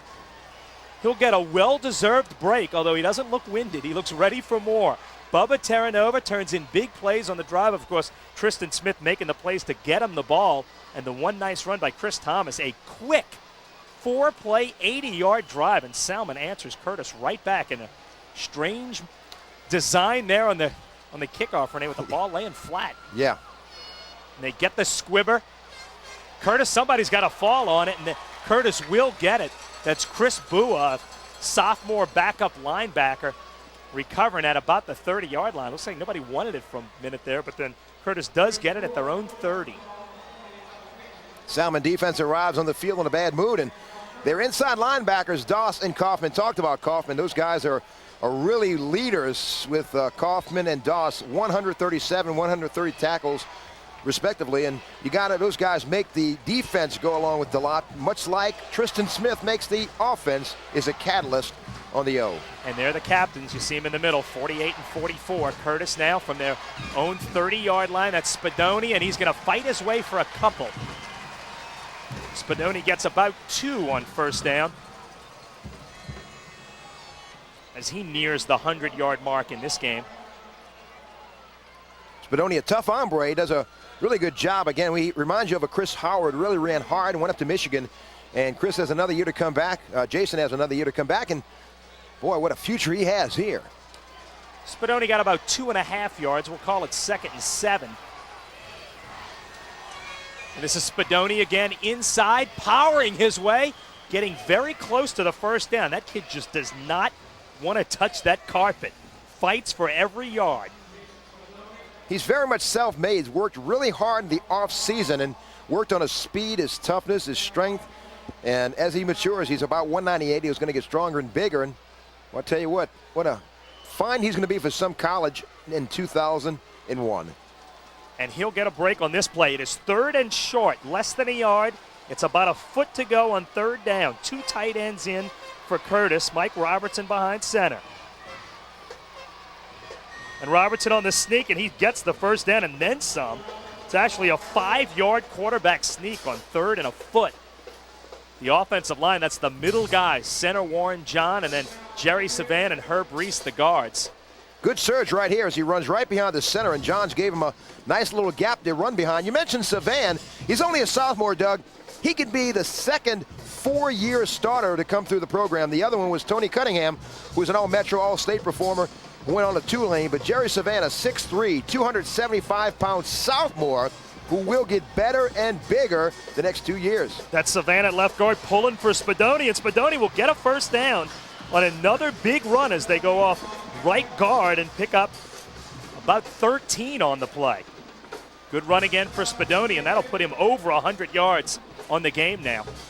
Power football, just what Curtis likes. Tucks it away, gives a good shot right there to a would-be tackler, and good leg drive, good body lean, mark of a good running back. He ran through Kelvin Doss, who's an outstanding tackler. So a nice piece of running there for Spadoni. First down from the 43. That's Baldwin getting to the outside, and Aaron Delop, terrific play. Stands up Baldwin and drives him out of bounds. Delop turning in terrific plays. He's got 16 sacks on the year, and of course we talked about it earlier. The most impressive thing, the 4.0 GPA. He had the fumble return in the first quarter, and he's having a big game there as he stops Baldwin for no gain. John Curtis and Spadoni. Spadoni has 110 yards of the team total, 228 rushing yards thus far this game, and with just 7 minutes left here in the third quarter. 228 yards rushing, and they're behind in the game. That'll tell you the way this one's going. Option, the pitch comes. That's Baldwin making the catch, and he'll get a few to the outside. Dangerous looking pitch, but Baldwin was able to bring it in and gets it down to about the 40, so he picks up about 3. Big third down and about 7 here for Curtis as they're down to Salmen. It's 21-17 with 6:50 to go in the third quarter. Of course, there's still tons and tons of time, but you don't want to give the ball back to Tristan Smith when he's already got the lead. Doug, great defensive effort by Kaufman, Chase Revere, and both Stubbs. They just strung that play out, and he ran out of real estate. Had to make contact with someone, and gang tackled him and brought him to the turf, third and about 7. And it's Spadoni, and he's going to go off the right side. He's not going to get the first down. He's going to be bulldog down. It looked like Doss on the tackle, and it was number 48 with a nice tackle on the play, and that will stop Spadoni short. So what do you do here? You're at about the 38-yard line. Is it too close to punt? You got a 4th and 5, though, which is kind of a long way to go. Definitely too far for the field goal. And it looks like they're going to go for it, Renee. Yeah, it's not bad field position if they turn the ball over. At least Salmen has the ball inside their 40, and that's a little ways to travel. So, you know, this isn't really bad, and I guess it's close enough to gamble. Well, you figure if you punt it into the end zone, you only get an 18-yard net out of it to the 20. It's probably worth the gamble if all you're going to get out of it is 18 yards. And that's what they'll do. They'll go for it. JT Curtis doesn't look happy right now. His team is down 4. Halfway through the third quarter. He's got 2 wide receivers to the bottom of the screen. And Robertson will throw it. It's a screen over the middle, and it's thrown high. Almost picked off there by Doss, but Salmen will take over either way. Actually, it was not Doss. It was number 49. That's Abraham Dawson, who dropped the interception, but actually it doesn't what matters, but because he may have been able to run with it, but Salmen will still get the ball. And Salmen kind of sniffed this one out a little bit. Pressure coming from Abbott, and a lot of outstretched arms, and did not allow Robertson to find his mark. Boy, really good pressure there from Jeremiah Abbott. It looked like 5 sacks on the season, going for number 6. Sorry, just too crowded in there in the middle, and it looked like he couldn't find his receiver. So Tristan Smith is back at it from his own 38. The last time they had it, they marched quickly down the field. Robertson just 1 of 6 now on this game. The 127-yard completion right before the half that set up the field goal, but that's it. Tristan Smith back, 5 receivers in the pattern. He's got a rush, gets rid of it, and he throws it out of bounds. But a good play by Tristan Smith, actually, just to avoid the sack and get it out of bounds. A lot of pressure applied to Smith that time, and tell you what, really bringing the heat on him was Calvin Jackson, the 6', 245-pound senior nose tackle, and really brought the heat to Tristan Smith. And you see number 74 coming into your screen. Well, actually, I beg to differ. That was Weldon Fromeyer bringing the heat. And Curtis getting pressure on Tristan Smith. It's something they have not. Actually, they've got pressure. Smith gets away so quickly. It's the first time they've actually got to him. And that's Thomas with a nice piece of run and gets the first down. Chris Thomas, you could see the vision that we were talking about earlier. He hits the hole, and then with men all around him, he finds a way to pick his way for yards, and he does it here. Great peripheral vision. He can cut on a dime, great explosion, acceleration. Can't contain this guy. He runs with a lot of finesse, but surprising strength for a 5'9", 175-pound running back. And he's still a junior. They're into Curtis territory from the 49. This is Thomas out of the I. Picks his way again. And again they had him stopped at the line, and he found a way to cut his way for 5 yards. Chris Thomas, and if you watched him the last few weeks, he didn't look that impressive just because he was running in mud. But you can see on the carpet here when he cuts on a dime, and he has been able to turn in some terrific plays, and he has made the defense play Tristan Smith honest. Well, he's got a low center of gravity, and it's hard to knock off his base.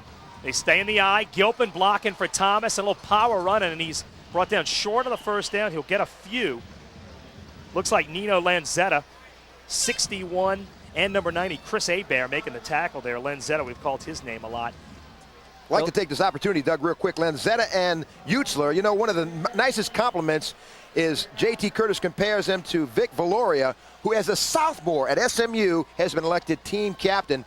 And they say he's in the same, these two guys are in the same mold as Vic Valoria, who once patrolled the linebacking corps for the John Curtis Patriots.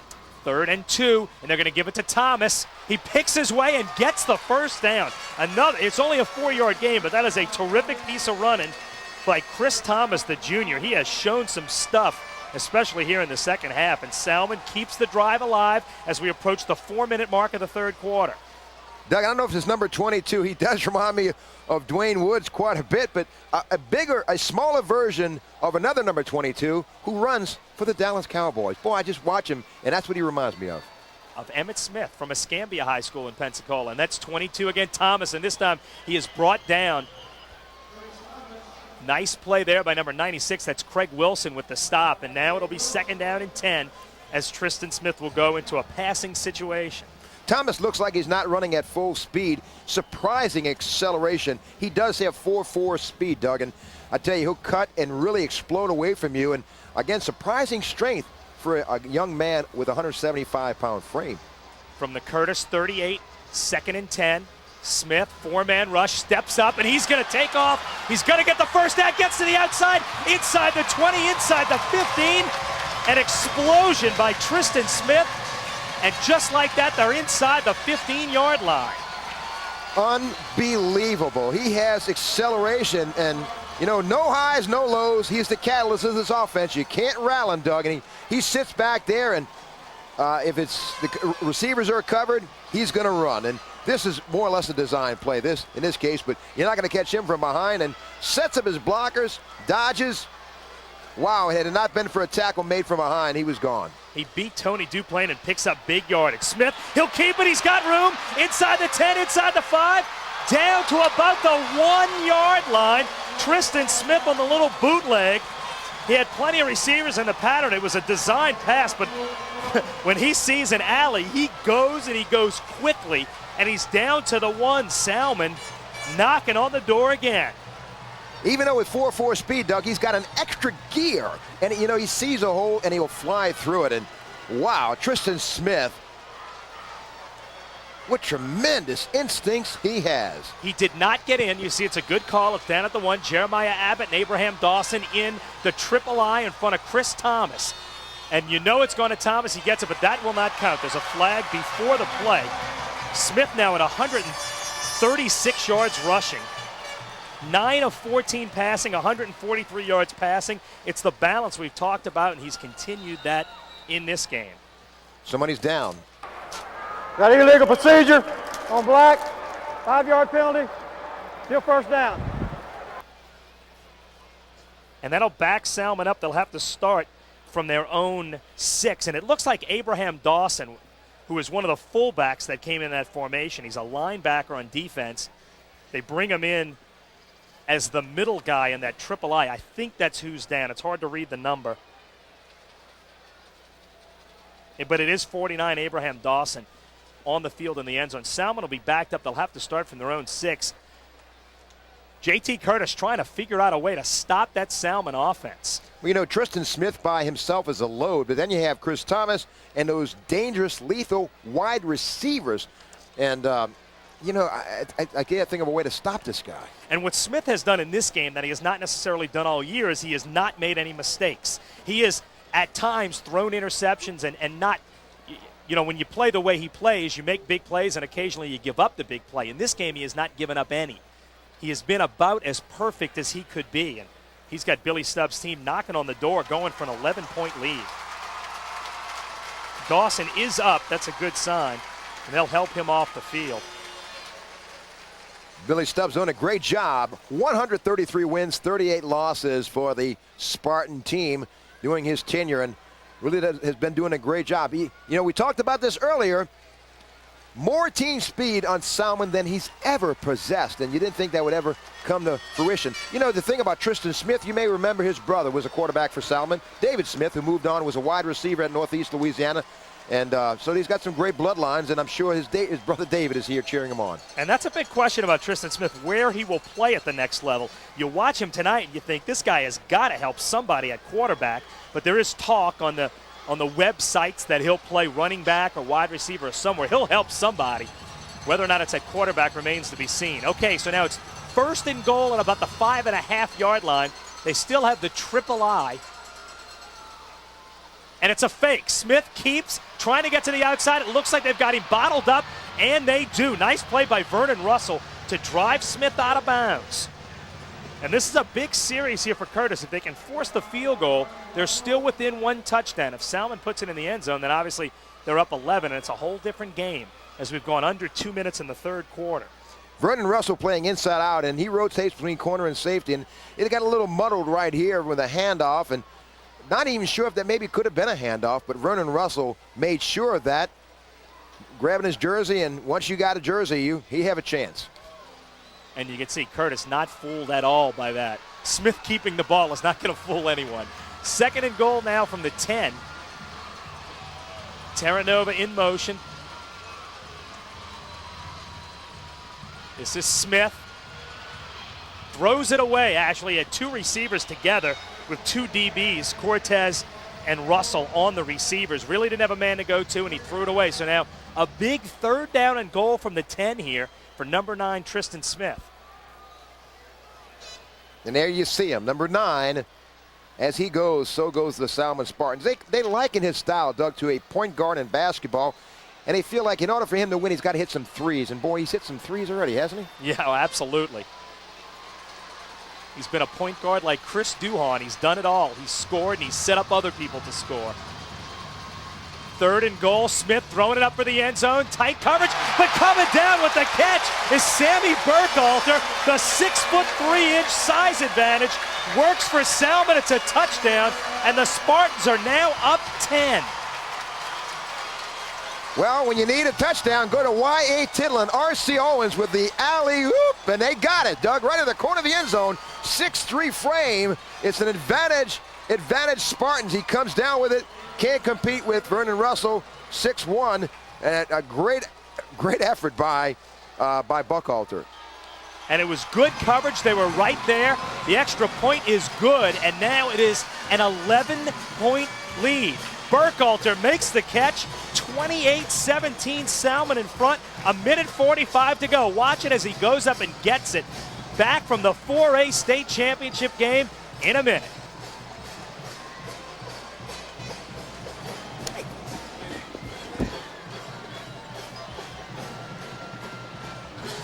Joined by a man who needs no introduction to these parts, was an outstanding special teams coach in the NFL ranks, and hopefully we'll see him on the sidelines again real soon, Coach Bobby April. And Coach, I know you've been here, Coach, at the high school, college, professional levels, and there's nothing quite like the great enthusiasm in a game like this, and really the Nokia Sugar Bowl Classic. The youthful exuberance really shows, that's for sure. It's great to watch the kids walking around. They're so emotional. They're so into it. The parents are all proud. High school football, there's no doubt about it. It's the greatest thing going. You know, and as a spectator sport, Renee, I talk to those guys with the LHSAA. We draw in this state about 230,000 each Friday for games. It's spread out across the state, but it's a great spectator sport. You know, Bobby, you've coached in college and coached at a professional level and played for a legend, Bobby Nuss at Salmen, and I guess there's nothing quite ever matches, and also spent some time with the Nickel State Colonels as a player, and nothing quite ever matches your days spent as a high school player. Absolutely not. In fact, we did an interview last night on the radio show with Terry Bradshaw, and he said the same thing. He said his greatest throw was running through the paper that had Woodlawn Knights written across it. So, if Terry Bradshaw says that, with the success he's had as a football player, you know what high school football in Louisiana is about. So far, your impressions of this game and the Classic thus far? There's been 4 games now, and they've been extremely well played. This game right here, the running backs of both teams are phenomenal. This kid Spadoni is just a powerful back. This is a great football game. The coaching, everything. I mean, these guys are executing. Just right there, the way those kids went for the ball. This is great high school football. Well, I know you did an outstanding job, and Doug and I both enjoyed the great job you did on the radio, WWL, with the prep show. And I guess it gives you a perspective when having known these coaches and all, but getting the inside, if you will, of the heads of these coaches and kids. That was one of the real rewarding parts of doing this show. Each week I had the opportunity to talk to the coaches about the upcoming game, and it was great. And their interest, that's the great thing about the coaches here in this area and in this state. They're career coaches in an area and usually at their schools. And they have a great love for the kids, a great love for high school football. And it shows. I mean, these programs are outstanding, the teams that make it here. And there's a lot of great teams, Renee, as you know, that didn't make it, that have done a great job this year. You'd say you've been to the Super Bowl, and how does something like this compare to a Super Bowl experience? Well, I think for the kids, I look at this right here. There they go with a swinging gate. They weren't ready. And the flag goes down on the play as Curtis does pick up the first down on that play. We'll have to see what the marker is for. It was not an impressive offensive series up to that point with the 2 incompletions. And it looks like it is coming back. Wow. But you were with the Pittsburgh Steelers in the Super Bowl, Bobby, and call an outstanding play, that onside For kick. the snap, and encroachment on the offense. Eugene Daniel. 5-yard penalty, still 4th down. Eugene Daniel was here last night, a former Colt who played against you guys. And right. This was his Super Bowl last night, and in many, many ways, this is just like a Super Bowl. Oh, I don't think there's any doubt, and I think it carries with these kids a moment, a reward, an achievement that lasts with them and is a foundation for them for many, many years. And in so many ways, it's so much greater than a Super Bowl because they're in for this. It's not a business at all, and they're playing here. They're playing their hearts out, and it's a great moment for them. I wish I could have experienced it, I'll tell you that. Well, you did a great job with Coach Bobby Nuss doing his years at Chalmette and everything. And I tell you what, Doug, you know Bobby well, too. And I mean, I wish. Prior to the snap, ball start, offense, 5-yard penalty, still 4th down. Besides being a great friend, Bobby, I have so much admiration for the enthusiasm. I mean, that you have no matter what you're doing. I mean, we've really enjoyed having you in the media with us, and we miss you on the sidelines, buddy. Well, I don't know if it's enthusiasm or appreciation. Wow.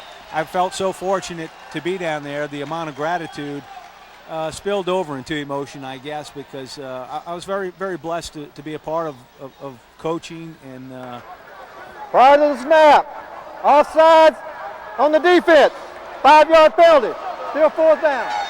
Number 90. And again, I just was very appreciative to have a part in coaching, and I've been lucky enough to be at all 3 levels and have enjoyed all of them. Well, I know you enjoyed being with your family, and you got a great, great family, Bobby, and I know you've enjoyed the time off. Yeah, it's been a great year for me. It's been a real rewarding, fulfilling year, and it's been great for my family as well. Well, we appreciate you stopping by, Bobby, and I know we'll be in touch with you. Okay, thanks a lot. And John Curtis looks like they will get a big play here. John Gilpin fumbles the punt. It had been a terrible offensive series.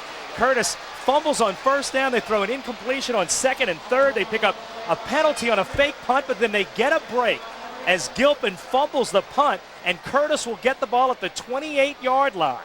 Wow, do we see things swinging around a little bit, Doug, as the Spartans just couldn't hold on as Gilpin touched it, and now the Patriots knocking out the door at the 28-yard line, trailing by 11 points, hoping to get back in here and make it into a contest with just 40 ticks to go here in the third stanza.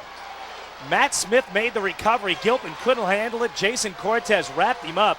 And Curtis back in business, but they fumble it. Baldwin is able to get it at the 30-yard line, but this does not look like John Curtis football here late in the third quarter. A disastrous offensive series. They get it after a fumble on the punt, but on the first play they put it on the carpet again as we tick down to 20 seconds to go in the third quarter. John Curtis down 28-17. And Robertson, it was not a good exchange as he's trying to get it back to Baldwin, perhaps Spadoni, and he almost returned the favor as a loss of 2 puts it back at the 30. Never had it, and it's going to be 2nd and 12 from the 30 now for Curtis. And the third quarter is over. They'll have to pick this up in the fourth. A big third quarter for the Salmen Spartans as they go up now by 11 points. 28-17 Salmen. And yes, the Spartan cheerleaders are loving it. We're at the 2000 Nokia Sugar Bowl Prep Classic. Back at the fourth quarter of the 4A state championship. Well, guys, the injury bug has started to bite for the Salmen Spartans. Abraham Dawson is out with a right knee injury. They're working on him on the sidelines. Not sure if he'll return. Kelvin Dawson, the senior linebacker, they're working on his right shoulder. His shoulder is wrapped up. He will not return for the game tonight. Back up to you guys. Thanks, Tim. And actually, Dawson has now just returned to the game, so that's good news. And that's Dawson making a big stop. Talk about on cue. Abraham Dawson does come back into the game as they need him with Doss out. And Dawson turns in a big play there, stopping Mike Robertson on the option. Wow, just when you need somebody, plug him in, and here he goes again. And wow, you know, the Salmen Spartans have gotten help on both offense and defense. When I say help, they've stepped up and executed. And this is the reason they have an 11-point advantage at the 11:55 mark in the 4A state title game against John Curtis. And might we be repeating an earlier contest 94 when these two teams squared off right here on the Superdome floor. They've given up a lot of yards, but only 17 points. Robertson back, throwing deep. He's got a man, and it's a touchdown. A beautiful connection to Casey Slattery, the tight end. They connected last week for a huge one against Assumption, and they get a big one right here. And John Curtis is back in business. A 3rd and long, and Robertson goes to Slattery, the tight end. And it is now a 5-point game again. Winds up and heaves, and great separation from the ball from the defenders is Slattery as he collects it over his shoulder. Great catch as he just beat the coverage, and Robertson put it right where it needed to be. And now the Patriots are back in business now, just trailing by 5 points with the extra point upcoming. And you can see Robertson dropping back, looking, turning, firing right over the outstretched arms of Slattery. That's just where it had to be. Wow. They just beat Bo Stubbs on the coverage, and Slattery actually, it looked like they had him covered, and he had some separation while the ball was in the air, got to it.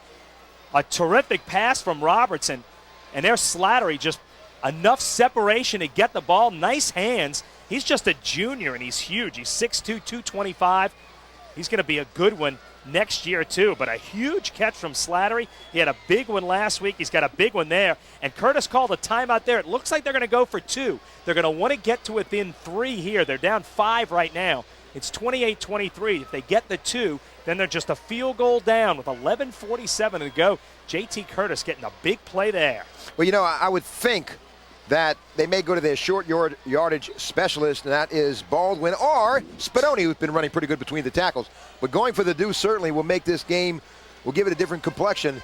And as JT, the headmaster, as he ponders the situation. Whether you're down 4 or 5, it doesn't really matter. But if you can get to within 3, you're within a field goal. 2 tight ends. It's Spadoni. He's got to know. He's stuffed. Huge play there. Number 40. That's Jeremiah Abbott coming from the other side. The big defensive tackle makes the play, and Salmen holds, and it's now 28-23. Big play by Abbott. Yeah, and they shot the lanes, filled the gaps, didn't get him anywhere to run. He tried to bounce it outside, was not able to do that, and Abbott corralled him, but right there was Chase Revere in the event. He broke Abbott's tackle. For a second, it looked like he was going to have room, but there's Abbott right there just throwing off a blocker and throwing Spadoni down. Jeremiah Abbott, terrific play, saves 2 points. And yeah, he's excited. He buried a Salmen defender. Abbott and the Spartans hold him from getting the 2. Curtis still gets the 6, so they are within 1 score now. Down 5, 11:47 to go. These were without question, Renee, the 2 best 4A programs in the state. And we thought we would have a good one, and we certainly have. This one's lived up to billing. There's a cool collected Billy Stubbs. And there is G.I. Joe, I guess. A big guy who's enjoying a good ball game. Wow. That's who that is. Looks like a tight end. Chris Jackson has boomed the kickoffs into the end zone. David Lewis and Kendrick Lee would love a chance to run one back, but the way Jackson has kicked, they haven't had any chances yet. Guy probably dresses out to about 12'7", I would think. That guy be quite a receiver. 12'7". In his stocking feet. Jackson, the sophomore, with the kickoff, and that will again go into the end zone. It's an automatic touchback, although that one you couldn't get to anyway. Look like a Martin Anderson kickoff there.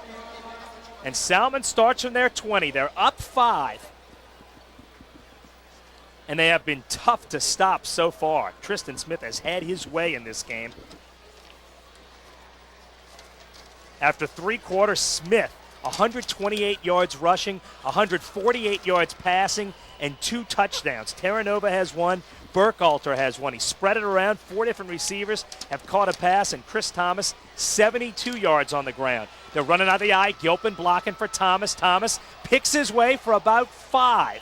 And again, Chris Thomas, not spectacular, but he's turning what looks like 2-yard gains into 5-yard gains, and he's done that all night long. Determination, and he's really done an outstanding job. And 1,539 yards on the season, 15 scores, 6.3 yards per tote. And the best thing, he's got another year to go. Absolutely. He's terrific, and he'll be their meal ticket next year with no Tristan Smith. Smith gets it to Lee. Lee, nice catch on the slant. He gets a first down on a big pickup to the 38-yard line. That's the first catch of the day for Kendrick Lee. And a first down there as he has now used all 4 of his receivers. Terranova has 4, Burkhalter 3, Gilpin 1, and now Lee gets 1. And there you go. And Kendrick Lee, who also will return for the 2001 season, they feel like they have to get it in his hands 5 or 6 times per game in order to be successful. Tristan Smith, that's a design draw, and he'll get a couple. But Curtis smelled that one out. Actually, he'll get about 1. You can see the Patriots were waiting for that at the design draw. Didn't fool anyone at this point. They were equal to the challenge and kind of kept him bottled up. Tristan Smith, really an outstanding job. 1,140 yards rushing, 1,312 passing, and he completed just a little over 50% of his tosses for the season. But, the command he has of this offense and instincts he has, and wow, he's also, he also is a center fielder in baseball, so who knows where he might go from there. And especially considering the defense they're playing, this is probably his best performance of the year.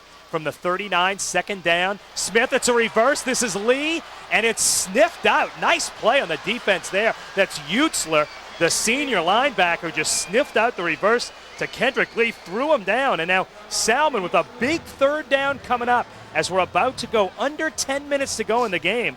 Lee a little bit shaken up on that tackle. Yeah, and Utzler really put the hat on him, the leading tackler. Robbie Utzler, the 5'9", 200-pound senior inside linebacker, and Lee looking for a spot to run, and Utzler didn't give him any options. Kind of hog-tied him and put the brakes on the junior wide receiver. And it's going to be 3rd down and 10 from the 38-yard line for Salmen. Big play. Curtis trying to get the ball back. Smith steps up, throws, nice play, gets it to Terranova. He's got a first down. Bubba Terranova breaks a tackle, gets the first down. He's knocked out of bounds by Tony Duplain, but you can see the spies come up on Smith. Smith readjusted and got it to Bubba Terranova. Tristan Smith, every time he touches the ball, you can hear the John Curtis Patriots collective holding their breath, and Bubba Terranova, also just a junior, makes something happen after collecting the pass from Tristan Smith. Just a beautiful play by Smith. As the spies came up, he dumped it off, and now he's got another completion. This is Burkhalter spinning and getting about 5 on the play, maybe 6. Burkhalter, Terranova, and Kendrick Lee, 3 of those 4 receivers, all juniors. They'll all be back next year. Of course, Tristan Smith, the quarterback, is a senior. You know, the guy, I tell you who he reminds me a little bit of, too, and he's a guy who was from a successful program, Mickey Joseph. He was great at improvising, and so does Tristan Smith. He improvises and gets his teams out of holes and makes great plays out of things that could go for major losses. And I would invite anyone who thinks he can't play quarterback at the next level to watch this game, because this kid has been terrific. Well, I say that because Mickey Joseph led Nebraska to some lofty goals in national ratings. Absolutely. And we got a timeout on the field. Salmen up 5, 28-23. It's a Spartan timeout in the 4A state championship game. Back in a minute. Spartans can get a touchdown. They may be close to putting this one away, but it's still early. They've got 40 yards to go on this drive. Tristan Smith behind center. And he's got a man. That's Terranova. First down. Nice tackle there by number 30, Larry Marquez. But it is a first down as Smith finds Terranova again to the 34-yard line. First down, Salmen. Spartans continue to take huge chunks of real estate out of the Curtis Patriot defense. And now they're inside the 35 and eating up clock. We're down to 8:49. Smith improvises, runs, makes a move, and picks up about 7. He made a move on Utzler, I think that was, and got about an extra 5 on the play. Just cat quickness as he can go in any direction at any time, and he's done that all night on the carpet here at the Superdome. Smith has just been unbelievably quick. Well, I know, for example, Tulane loves his talents, and wow, how good would he look on a carpet such as this for the Green Wave. But boy, I tell you what, he is dangerous. And you know, the thing is, when the pressure comes on him, he just dumps it off to a receiver and can't defend that. He's run well and he's been extremely accurate. 13 of 20, 192 yards passing, and well over 100 running, and we got a whistle on the field. And we think it's a delay call, although we haven't seen a flag yet. We got delay a game on the offense. 5-yard penalty. Still second down. Yes, there was a flag, and that'll push him back 5. So the extra 5 that Smith picked up with the move are taken away. It'll be 2nd and 8 from the Curtis 32. And this is where John Curtis needs a stop because they're probably too far away to kick a field goal here. Probably looking at 4-down territory, too. Yeah, absolutely. 2nd and 8 from the 32. Thomas in the backfield with Smith. Smith steps up again, and this time he goes down. That's Utzler getting the sack as they finally get to Smith. He stepped up in the pocket time and time again. This time, Utzler gets just enough of him to pull him down. Run blitz coming for the Patriots, and Utzler stepped up big, makes yet another stop. And boy, I tell you, he's really been in the hip pocket of Tristan Smith all afternoon. This time he hits his mark and tackles the senior quarterback before he gets going. Makes it a big 3rd and 12 now from the 36. Salmen needing another big one from Tristan Smith. He rolls right, throws into a crowd, and it's incomplete. Really didn't have a man there. Ricky Eubanks on the coverage. Sammy Burkhalter went up for it, took a hit from Eubanks. But Smith threw that one into a crowd. Really didn't have a guy open. The pressure was coming. He threw it up hoping Burkhalter would make a big play on it. And this was quite a collision right here, but you know, a play like this, sometimes a receiver has the wind knocked out of him as he lands on his back. Wow, but he came down hard. Yeah, it could be a shoulder or maybe knocked the wind out of him, but he came down pretty hard on that surface. It doesn't give. Yeah. Both the offensive guy and the defensive guy giving legitimate plays on the ball. Certainly no interference deserved on that play, but neither guy came down with it. A hard collision, and it looked like Burkhalter took the worst of it. Looked like his breathing is having a little problem right now. And Salmen, looks like they're going to bring the punting team in. Terranova does the punting. We haven't seen that yet.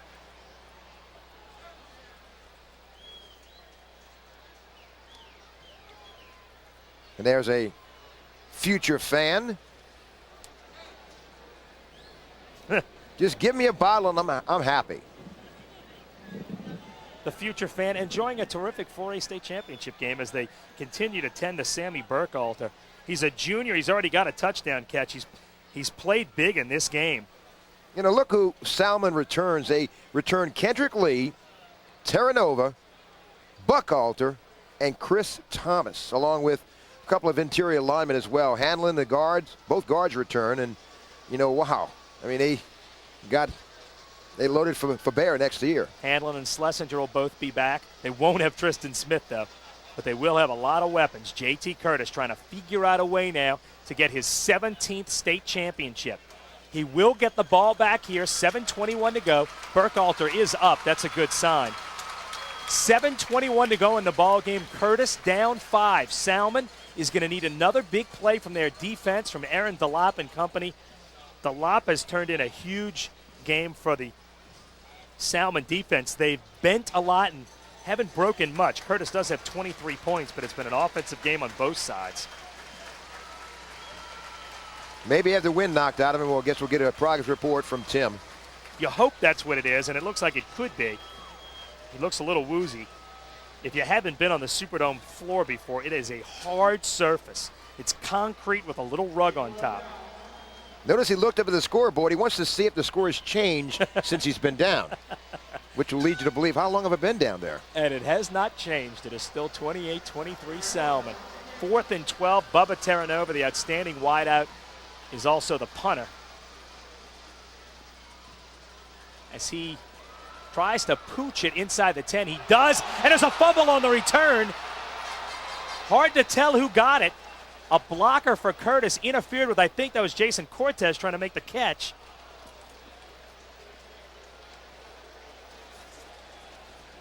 Actually, it's not Cortez, it's 14 Ricky Eubanks, and Eubanks is able to get it back.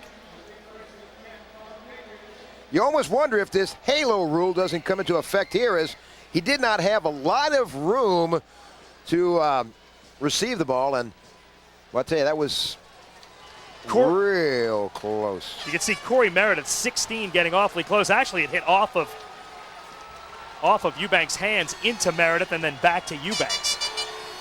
From their own 9, 91 yards to go for the lead for Curtis. Salmen's defense hoping to step it up here. Baldwin in motion.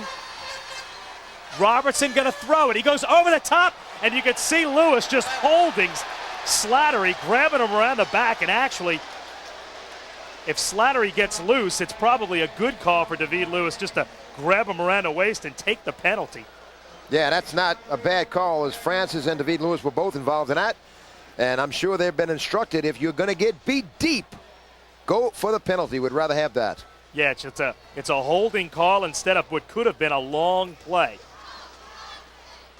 The defense bit on the fake, and Robertson may have gotten a big one out of it. Instead, they get the penalty, which will be a first down.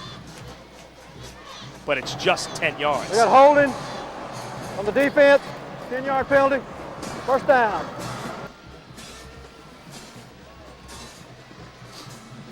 Well, what a storied history these two schools have, and playing against each other. When they play, it's not a game, it's an event. Knocking in Spadoni, and Spadoni's got a hole, and he picks up about 10. Quick through the hole, Jason Spadoni stumbles up to about the 29. He's very close to a first down. As we go under 7 minutes now. Running behind the blocking of the interior line, Slattery got in his way a little bit, but Spadoni kind of bounced to near the first down territory. Maybe 5 penalties for Salmen, 40 yards in penalty yardage, although that one is not what you would call a bad penalty. If you're going to get beat, take the 10 yards instead of the big play.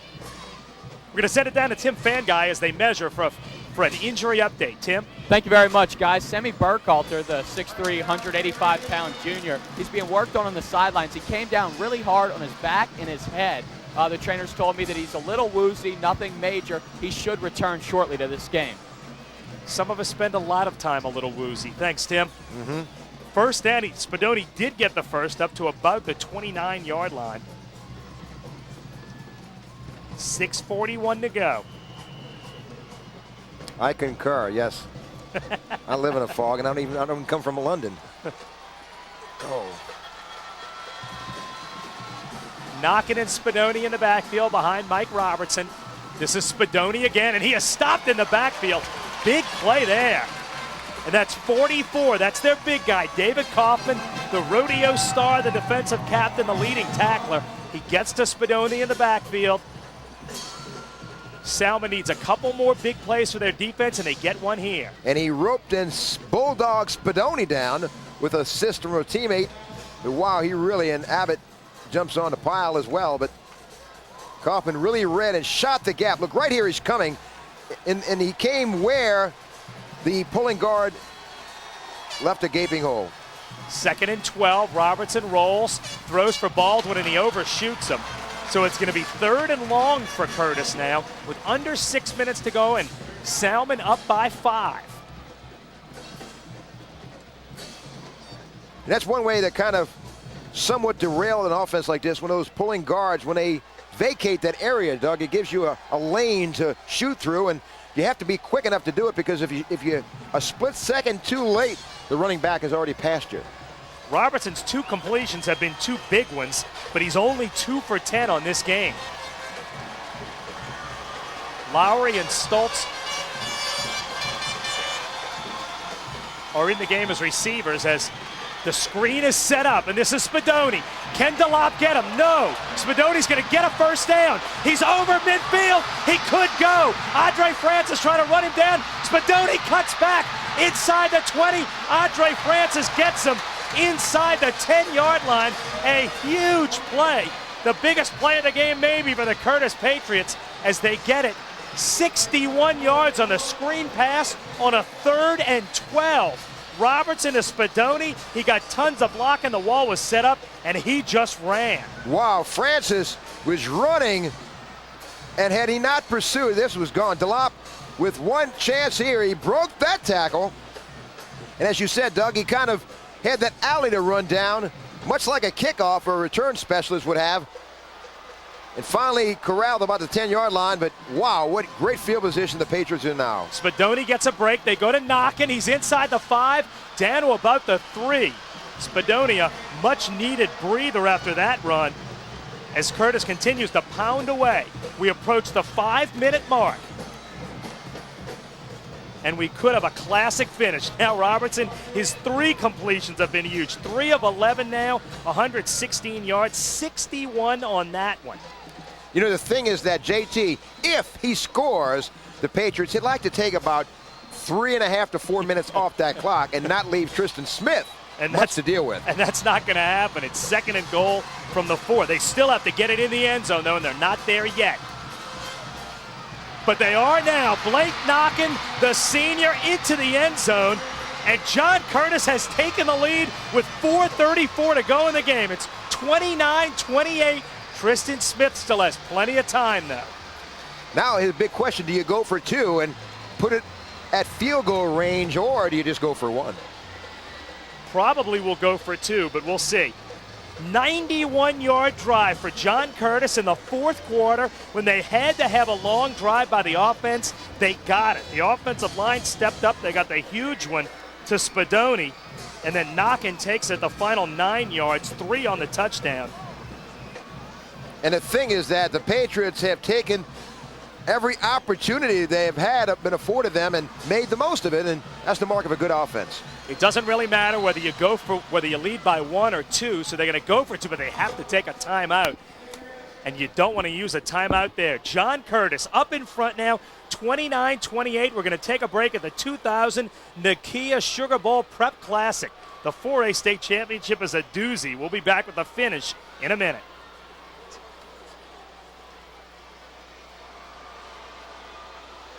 Turned in a 61-yard gain on a screen pass. John Curtis now 371 total yards of offense. Salmen 390 yards of total offense. Who would have thought in this game that we would have that 761 yards of total offense in this 4A state championship game? And we were talking about how good the defenses were. Curtis now going for 2. They got 2 tight ends in. Curtis Bayham to the bottom. Spadoni gets the carry, and he will not get it. He's bottled up short. So now a field goal wins it for Salmen, thanks to the stop there by the interior front of the Salmen Spartans. Good look at Jamar Buckley right there with part of the stop, Doug. That's right. Jamar Buckley helps in the stop. He's just a freshman. As you see, Spadoni will not take it in. It's now 29-28, so a field goal can do it. And Salmen has an excellent kicker in David Duplessis. Going tough right in between, excuse me, tackles on the red zone against the Spartans. But 1 point lead and a lot of time for Tristan Smith to cause some damage. 4:34 to go here. Edwin Greenlee, the nose guard, also in on that stop. Yeah, Tristan Smith, they've accounted for 390 yards of offense Salmen has, but they are down a point in the fourth quarter. 4:34 to go. Chris Jackson has done a terrific job kicking it into the end zone. They could use one of those now. Salmen sends two dangerous guys back. Kendrick Lee has gone back along with David Lewis. Lee, of course, a receiver. Lewis, a safety. But Curtis would love to make him start at the 20. What a ball game we've had, Renee. Wow. 4:34 to go, 29-28. We've had big plays. We've had a ton of offense. It has been a fun one, and we still got 4.5 minutes to go. They don't get any bigger than this, Doug. In 4.5 minutes, they'll crown a 4A state champion. One of these teams will be victorious. Wow, and they both deserve to be here. Two great programs, two great coaches. Billy Stubbs and JT Curtis have won all 7 of the last 7 4A state titles, and one of them will win another one tonight. The kickoff will go into the end zone. Lewis will not get a shot at it. It's an automatic touchback. And Salmen starts from their own 20. They have 80 yards to go for the touchdown, but they only need a field goal to go in front. 4.5 minutes to go. Tristan Smith back on the field. We're going to take another break and come back for the finish at the Superdome. Curtis up 29-28. Back in a minute. It started out with my family vacations. My brother and sister and I, we practically grew up in the ocean, learning about fish and hermit crabs. But now, I really want to study the ocean. Thomas gets the carry. He picks up about 4 on the play as Salmen walked right up to the line, so we came right back to the action. Chris Thomas picking up a tough 4 yards inside. Salmen needing to keep that Curtis defense honest right now. Yeah, they're going to have to continue to go back to what worked for him. Tristan Smith cannot do it alone, especially if they're spying on him, but he's got some weapons in Thomas and the receivers. Vincent Navarre now in at that 4th wide receiver spot for Burkhalter, but Smith keeps, and they are not fooled again. Tristan Smith's not going to fool him at this point in the game on the keeper, and right there for the big stop, Chris Hebert, not fooled at all, so it's going to be a 3rd down. A big play coming up here for Salmen. Wow, and they stop him here. They stop him here, and it's certainly going to be a... Curtis with that methodical offense can certainly chew up a lot of clock, and this is a big play right here. Navarre and Gilpin are the receivers down low. It's Lee and Terranova up high. Smith with Chris Thomas in the backfield. Smith back, looking to find some room. He will get the first down, picks it up to the 36-yard line. They had him contained, but he's got that little burst that you just cannot contain. And Tristan Smith picks up the first down for Salmen. That's a biggie. They get up to the 36-yard line. They're back in business. 3:22 to go now. Mark of a true champion. Just when you think you have him all bottled up, Doug, he finds a way to escape and pulls a Houdini on you. A huge 3rd and 5 pickup for Tristan Smith. Up at their own 36-yard line, Smith back. A contained rush. He gets it to Navarre. Nice catch, and he'll pick up a few on the play as he's bottled up. He gets about 6. And you can see the rush was not coming hard, Renee. It was like a contained rush, either on purpose or they're worn out, one of the two. And Smith found Vincent Navarre, who's now come in the game for Burkhalter with the catch. Yeah, you have to play a little soft on him sometimes with a rush, which gives him time, which will buy him some time, but you have to be very respectful of what he can do if he breaks contain. You rush him hard, he breaks contain. You rush him soft, and he picks his men. How do you stop him? They haven't figured out a way yet. Smith back, he throws, he's got a man. That's Lee. He'll get a first down inside Curtis territory, down to about the 43-yard line. They ran Terranova off to clear, and then Lee was left wide open underneath. Not a big play, but just drawing some attention on that initial receiver on the crossing route as the headmaster, Mr. Curtis, as Tristan Smith looking at his receiver, his primary target, and he finds him, Lee, unattended for a first down pickup. Not a pick play, but real close to it. Well designed. Smith has room. He's going to get inside the 35-yard line, a first down again. And you can see that play, Renee. Probably a design pass, but as soon as the rush breaks away and he sees a lane, he is gone. He does not wait for anything. He takes off and picks up another first down. Big play from Tristan Smith. You know, I tell you, the only way you can stop this guy is give all the defensive backs a rosary and just tell them to pray that he doesn't come your way. You know, Billy Stubbs, very calm, cool, and collected. I've been here before, right, Billy?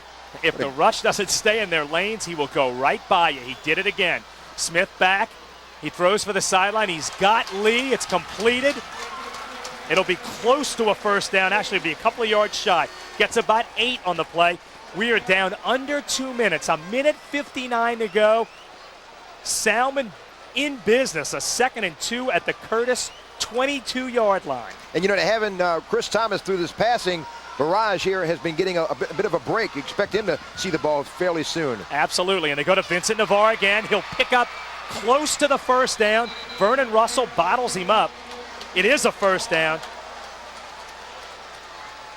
Where they mark it at the 20 should be a first down, and it is. Salmen moves the chains. They started at their 20. They've gone 60 yards so far. They are within field goal range, but they'd much rather put it in the end zone and not have to risk the kick.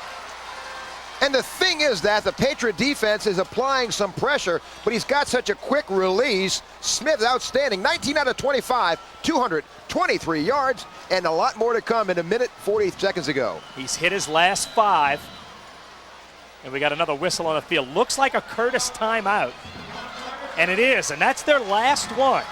So Curtis now out of timeouts with a minute 40 to go, but if they don't regroup on defense, the timeouts won't do them any good. We're going to take a break. A minute 40 to go in the 4A state championship game. Curtis up 29-28, but Salmen driving. Back in a minute.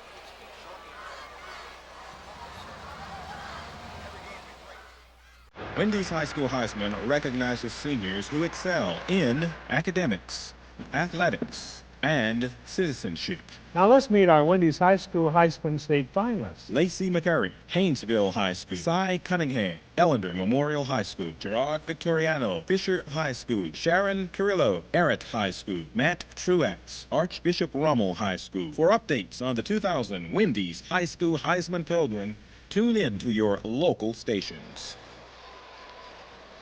Just as we thought it might, the 4A state championship. Billy Stubbs, it's come right down to the wire. His team with a chance to win it. A minute 40 to go. They're down 29-28, but they've got the ball on JT Curtis's 20-yard line. They're at the Curtis 20. First down, a minute 40 to go. This is what you hope for in a championship game. We have got a great one. Tristan Smith, 2 receivers down low, 2 up high. Thomas in motion to the top of the screen. And it looks like no one is on Thomas up top, and it's a quarterback draw. Smith's got some room. He beats a man to the outside. He's inside the 10-yard line. Conrad Hebert had a shot at him, and Tristan Smith just ran around him. They spread the field to the wide side of the field. That gave Smith plenty of room, and when he's got room, he can go, and he did. First and goal. I'm sorry, Doug. This is a Houdini move. You know, he just evaporates. The next thing you know, he's just running away from the pursuit. He runs a 4 whatever. Whatever, he's got that football gear. He's got extra gear. He runs away from how fast you are. He's 1 gear quicker. 11 carries, 19 carries, 169 yards. And there he is on an option. He'll keep it, and he'll get down to about the 7. That was the option to the left, and he cut it back over the middle, and he has got to be one worn-out young man. He's a tired puppy. Now they're approaching the minute mark. 62 ticks to go in the 4A state title game, Doug. That is a timeout by Salmen. A, to regroup. B, to get a breather. And C, to make sure you have the right call on 2nd and goal. Billy Stubbs' team with a chance to win it. Even a field goal would do it for them. They're only down 1, but obviously, Renee, you want the touchdown here. Yeah, I'm very impressed with how cool Billy Stubbs is right here. And I know JT is the same way. He turns it over to his defense, JT does, and Billy Stubbs says, okay, guys, we got a few plays here. We're down to 62 ticks. Let's, I tell you what, really, he wants to score, but he wants to leave JT Curtis with about 7 seconds. Absolutely. But the Curtis offense is not a real passing offense. No, but Mike Robertson has hit on some high water marks, especially with his tight end, surprisingly. And you don't know, with the trick play he did with Curtis Bayham, you know, Coach Curtis didn't get here by mistake. Mike Robertson, 3 out of 11 for 116 yards. And he will, in all probability, get another chance. But Salmen hasn't taken the lead yet. Let's not get ahead of ourselves. Salmen still down 1. It's a 2nd and goal from the 7. And they're still going to operate out of the spread from the 7-yard line. It's Gilpin and Vincent Navarre, the receivers to the lower side of the screen, Bubba Terranova and Kendrick Lee to the top part of the screen. The running back is Chris Thomas. He's had a big night, and Tristan Smith has just been incredible. 2nd and goal now from the 7. Smith out of the shotgun. Quarterback draw. Buys some space, and the tackle is made inside the 5. A terrific play there by Weldon Fromeyer to stop him at about the 2-yard line. We are that close. 3rd and goal from the 2. And you know, the thing about this is now, although they want those 6 points, Doug, you're right there for a field goal. Absolutely, and they'll stay in the spread. 3rd and goal from the 2. They do not go to the triple I. They stay in the spread. Gilpin in close to block. They go to Thomas behind Gilpin, and Deutschler makes the stop from around the other side, so they will probably have to kick it. The clock ticks. You see it, 17, 16. Actually, that was Eubanks coming to make the stop. And we got a timeout with 12 seconds left. John Curtis up 29-28, Renee. And we got a 4th down and goal from about the 1.5-yard line. Yeah, that's from the right hash, and it has to be snapped. Pressure, if anybody's going to be on the snapper. If anybody, the pressure will be on the deep snapper. The field goal, this is an extra point to this guy. This is no big deal. Of course, the extra point, everyone has to work, snapper, holder, kicker. But this is going to be the snapper's big play for him. The kicker, of course, is David Duplessis, the junior. He's an outstanding kicker. Walk in the park to these guys. You see number 11, that's the holder. That's Mike Baradell, I should say. He's a backup quarterback. This is it. This will be an 18-yard field goal, but it is from the hash.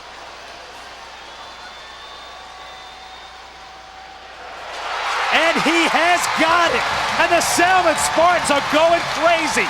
7 seconds to go. The field goal from David Duplessis.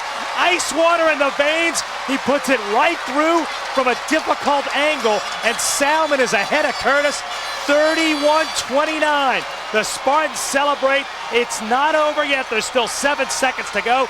But Salmen is that close to the 4A state championship. Well, what did I tell you, Doug, a second ago? They want to leave JT about 7 seconds.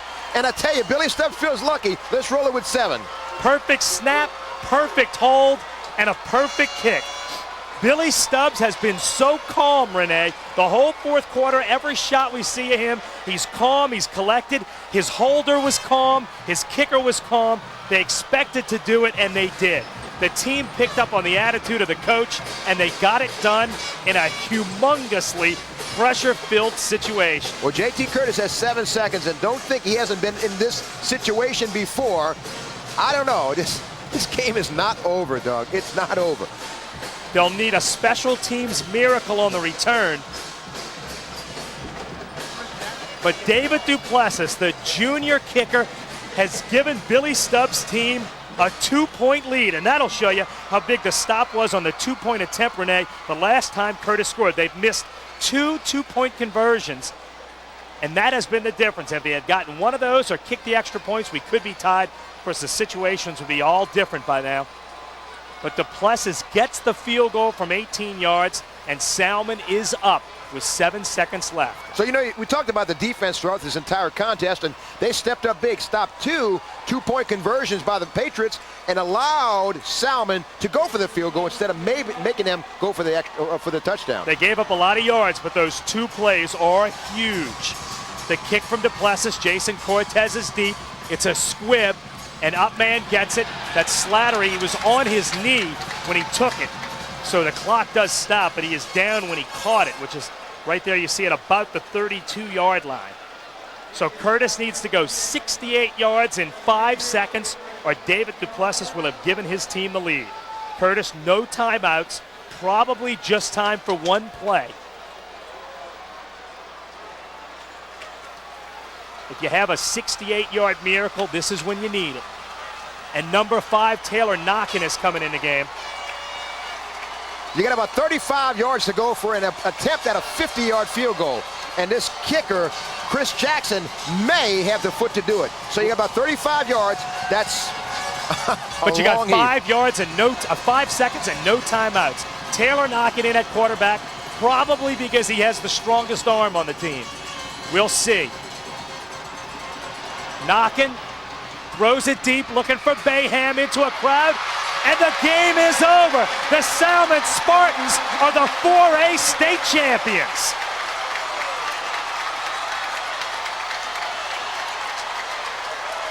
Billy Stubbs wins his 3rd state championship in the last 7 years. JT Curtis congratulates him. A terrific ball game, and Billy Stubbs comes away with the win.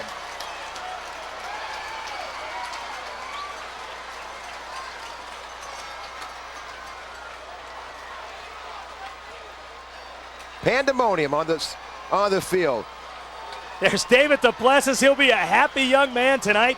His field goal was the difference in the final 7 seconds of the game.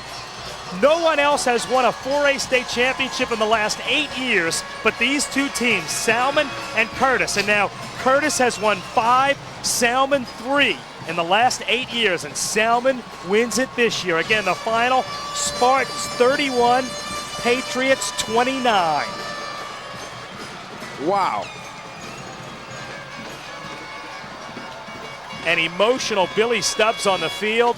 A terrific ball game. Renee, you could not have asked for a better game in a state championship. You thought it would be a good one, and we had a good one. And I think now we're going to send it down to Tim Fanguy on the field with a very happy Tristan Smith. Go ahead, Tim. Thank you very much, guys. Tristan Smith had him, but he has to go off and celebrate. Coach Stubbs just called him. I'll try to get him and be back with you in just a minute. We'll go and get Tristan Smith in a minute. He's got plenty of celebrating to do. Just an incredible game for the senior quarterback. We've talked about him all night. JT Curtis, a great season with his team. They lost their opener to West Monroe, have played great football ever since. They had won the last 4 state championships. We're going to go ahead and send that to Tim. Thank you very much. Tristan, after the St. Martinville victory, you said, I'm speechless. After winning the state title in your senior year, what do you have to say? Man, I love my team, man. I love everybody that played tonight, especially my line and the receivers. They stepped up big time. Defense played a heck of a game. I love all of them, man. You had a great individual game yourself, running all over the place. What did you see in that offense that made you run wild today? Well, the receivers spread the defense out. I saw a lane, I took it, and there's it. All right, Tristan, congratulations. Enjoy the victory. All right. That's it, man.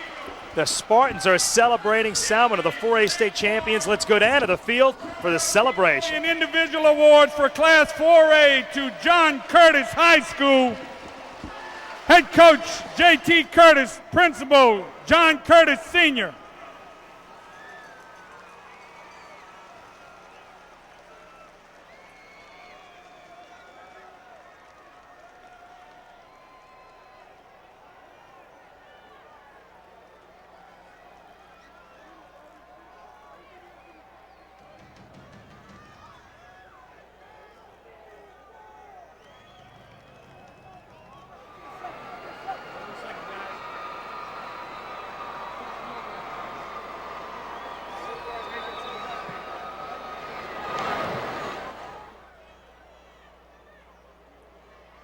The next award is the Outstanding Player Award for John Curtis High School, as selected by the working media. The award is being presented by State Farm agent Bill Bagley of Metairie, and it goes to number 23, Jason Spadoni.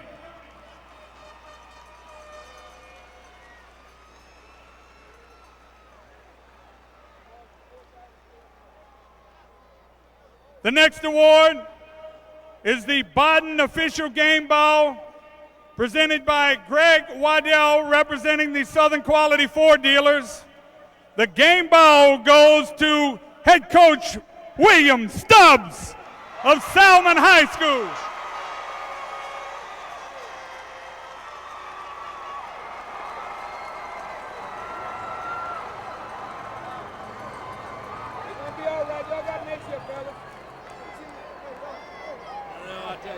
The next award, the State Farm Outstanding Player Award for Salmen High School, as selected by the working media.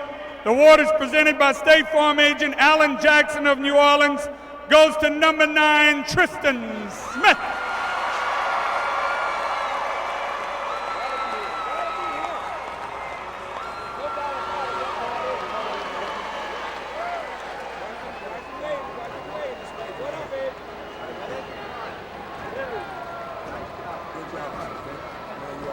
And the final award, presented by State Farm agent Manny Garcia of Slidell, is the Class 4A State Farm State Championship Trophy for 2000 to Salmen High School.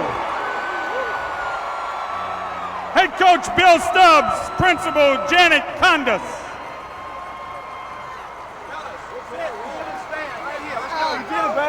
Y'all kneeling in my way. Everybody kneel down. How about a big round of applause for the Patriots and the Spartans in an electrifying Class 4A state championship game. The LHSAA would like to thank State Farm Insurance and its Louisiana agents for their support of high school athletics. Thanks to Southern Quality Ford dealers, presenting sponsor for the 2000 Prep Classic. And thanks to the Nokia Sugar Bowl for their title sponsorship of this year's state football championships. Stick around for the 5A state championship game between the Shaw Eagles and the West Monroe Rebels.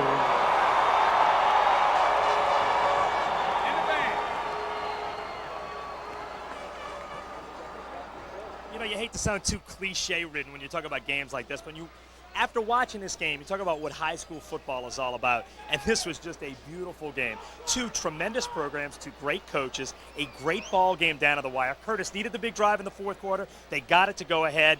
Salmen takes over at their own 20 with 4.5 minutes to go. They go straight down the field, get the field goal to win it. You get the impression if they played 3 more games, it'd all be the same exact way. 2 evenly matched teams, 31-29, really doesn't tell it, Doug. They went back and forth. Tristan Smith, Jason Spadoni, what an outstanding effort, but that doesn't say it all. Offensive lines both played well. Both defenses played well. This was a total game. Special teams, everything. The kickers excelled as well. So I tell you what, you can't ask for more in any game at any level than what we saw here this afternoon. You get the feeling if they played 10 times that each side would win 5. Oh, absolutely. But tonight on the carpet, Tristan Smith talked about it, they had played 4 games in the slop in the playoffs. And at the end last week, at the end of the game, he said, I can't wait to see how quick we can be on the carpet.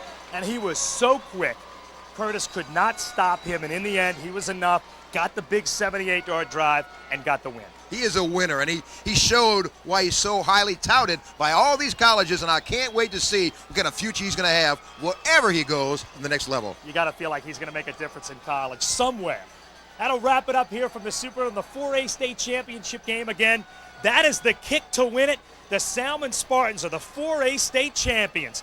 Good night from the 2000 Nagia Sugar Bowl Prep Classic.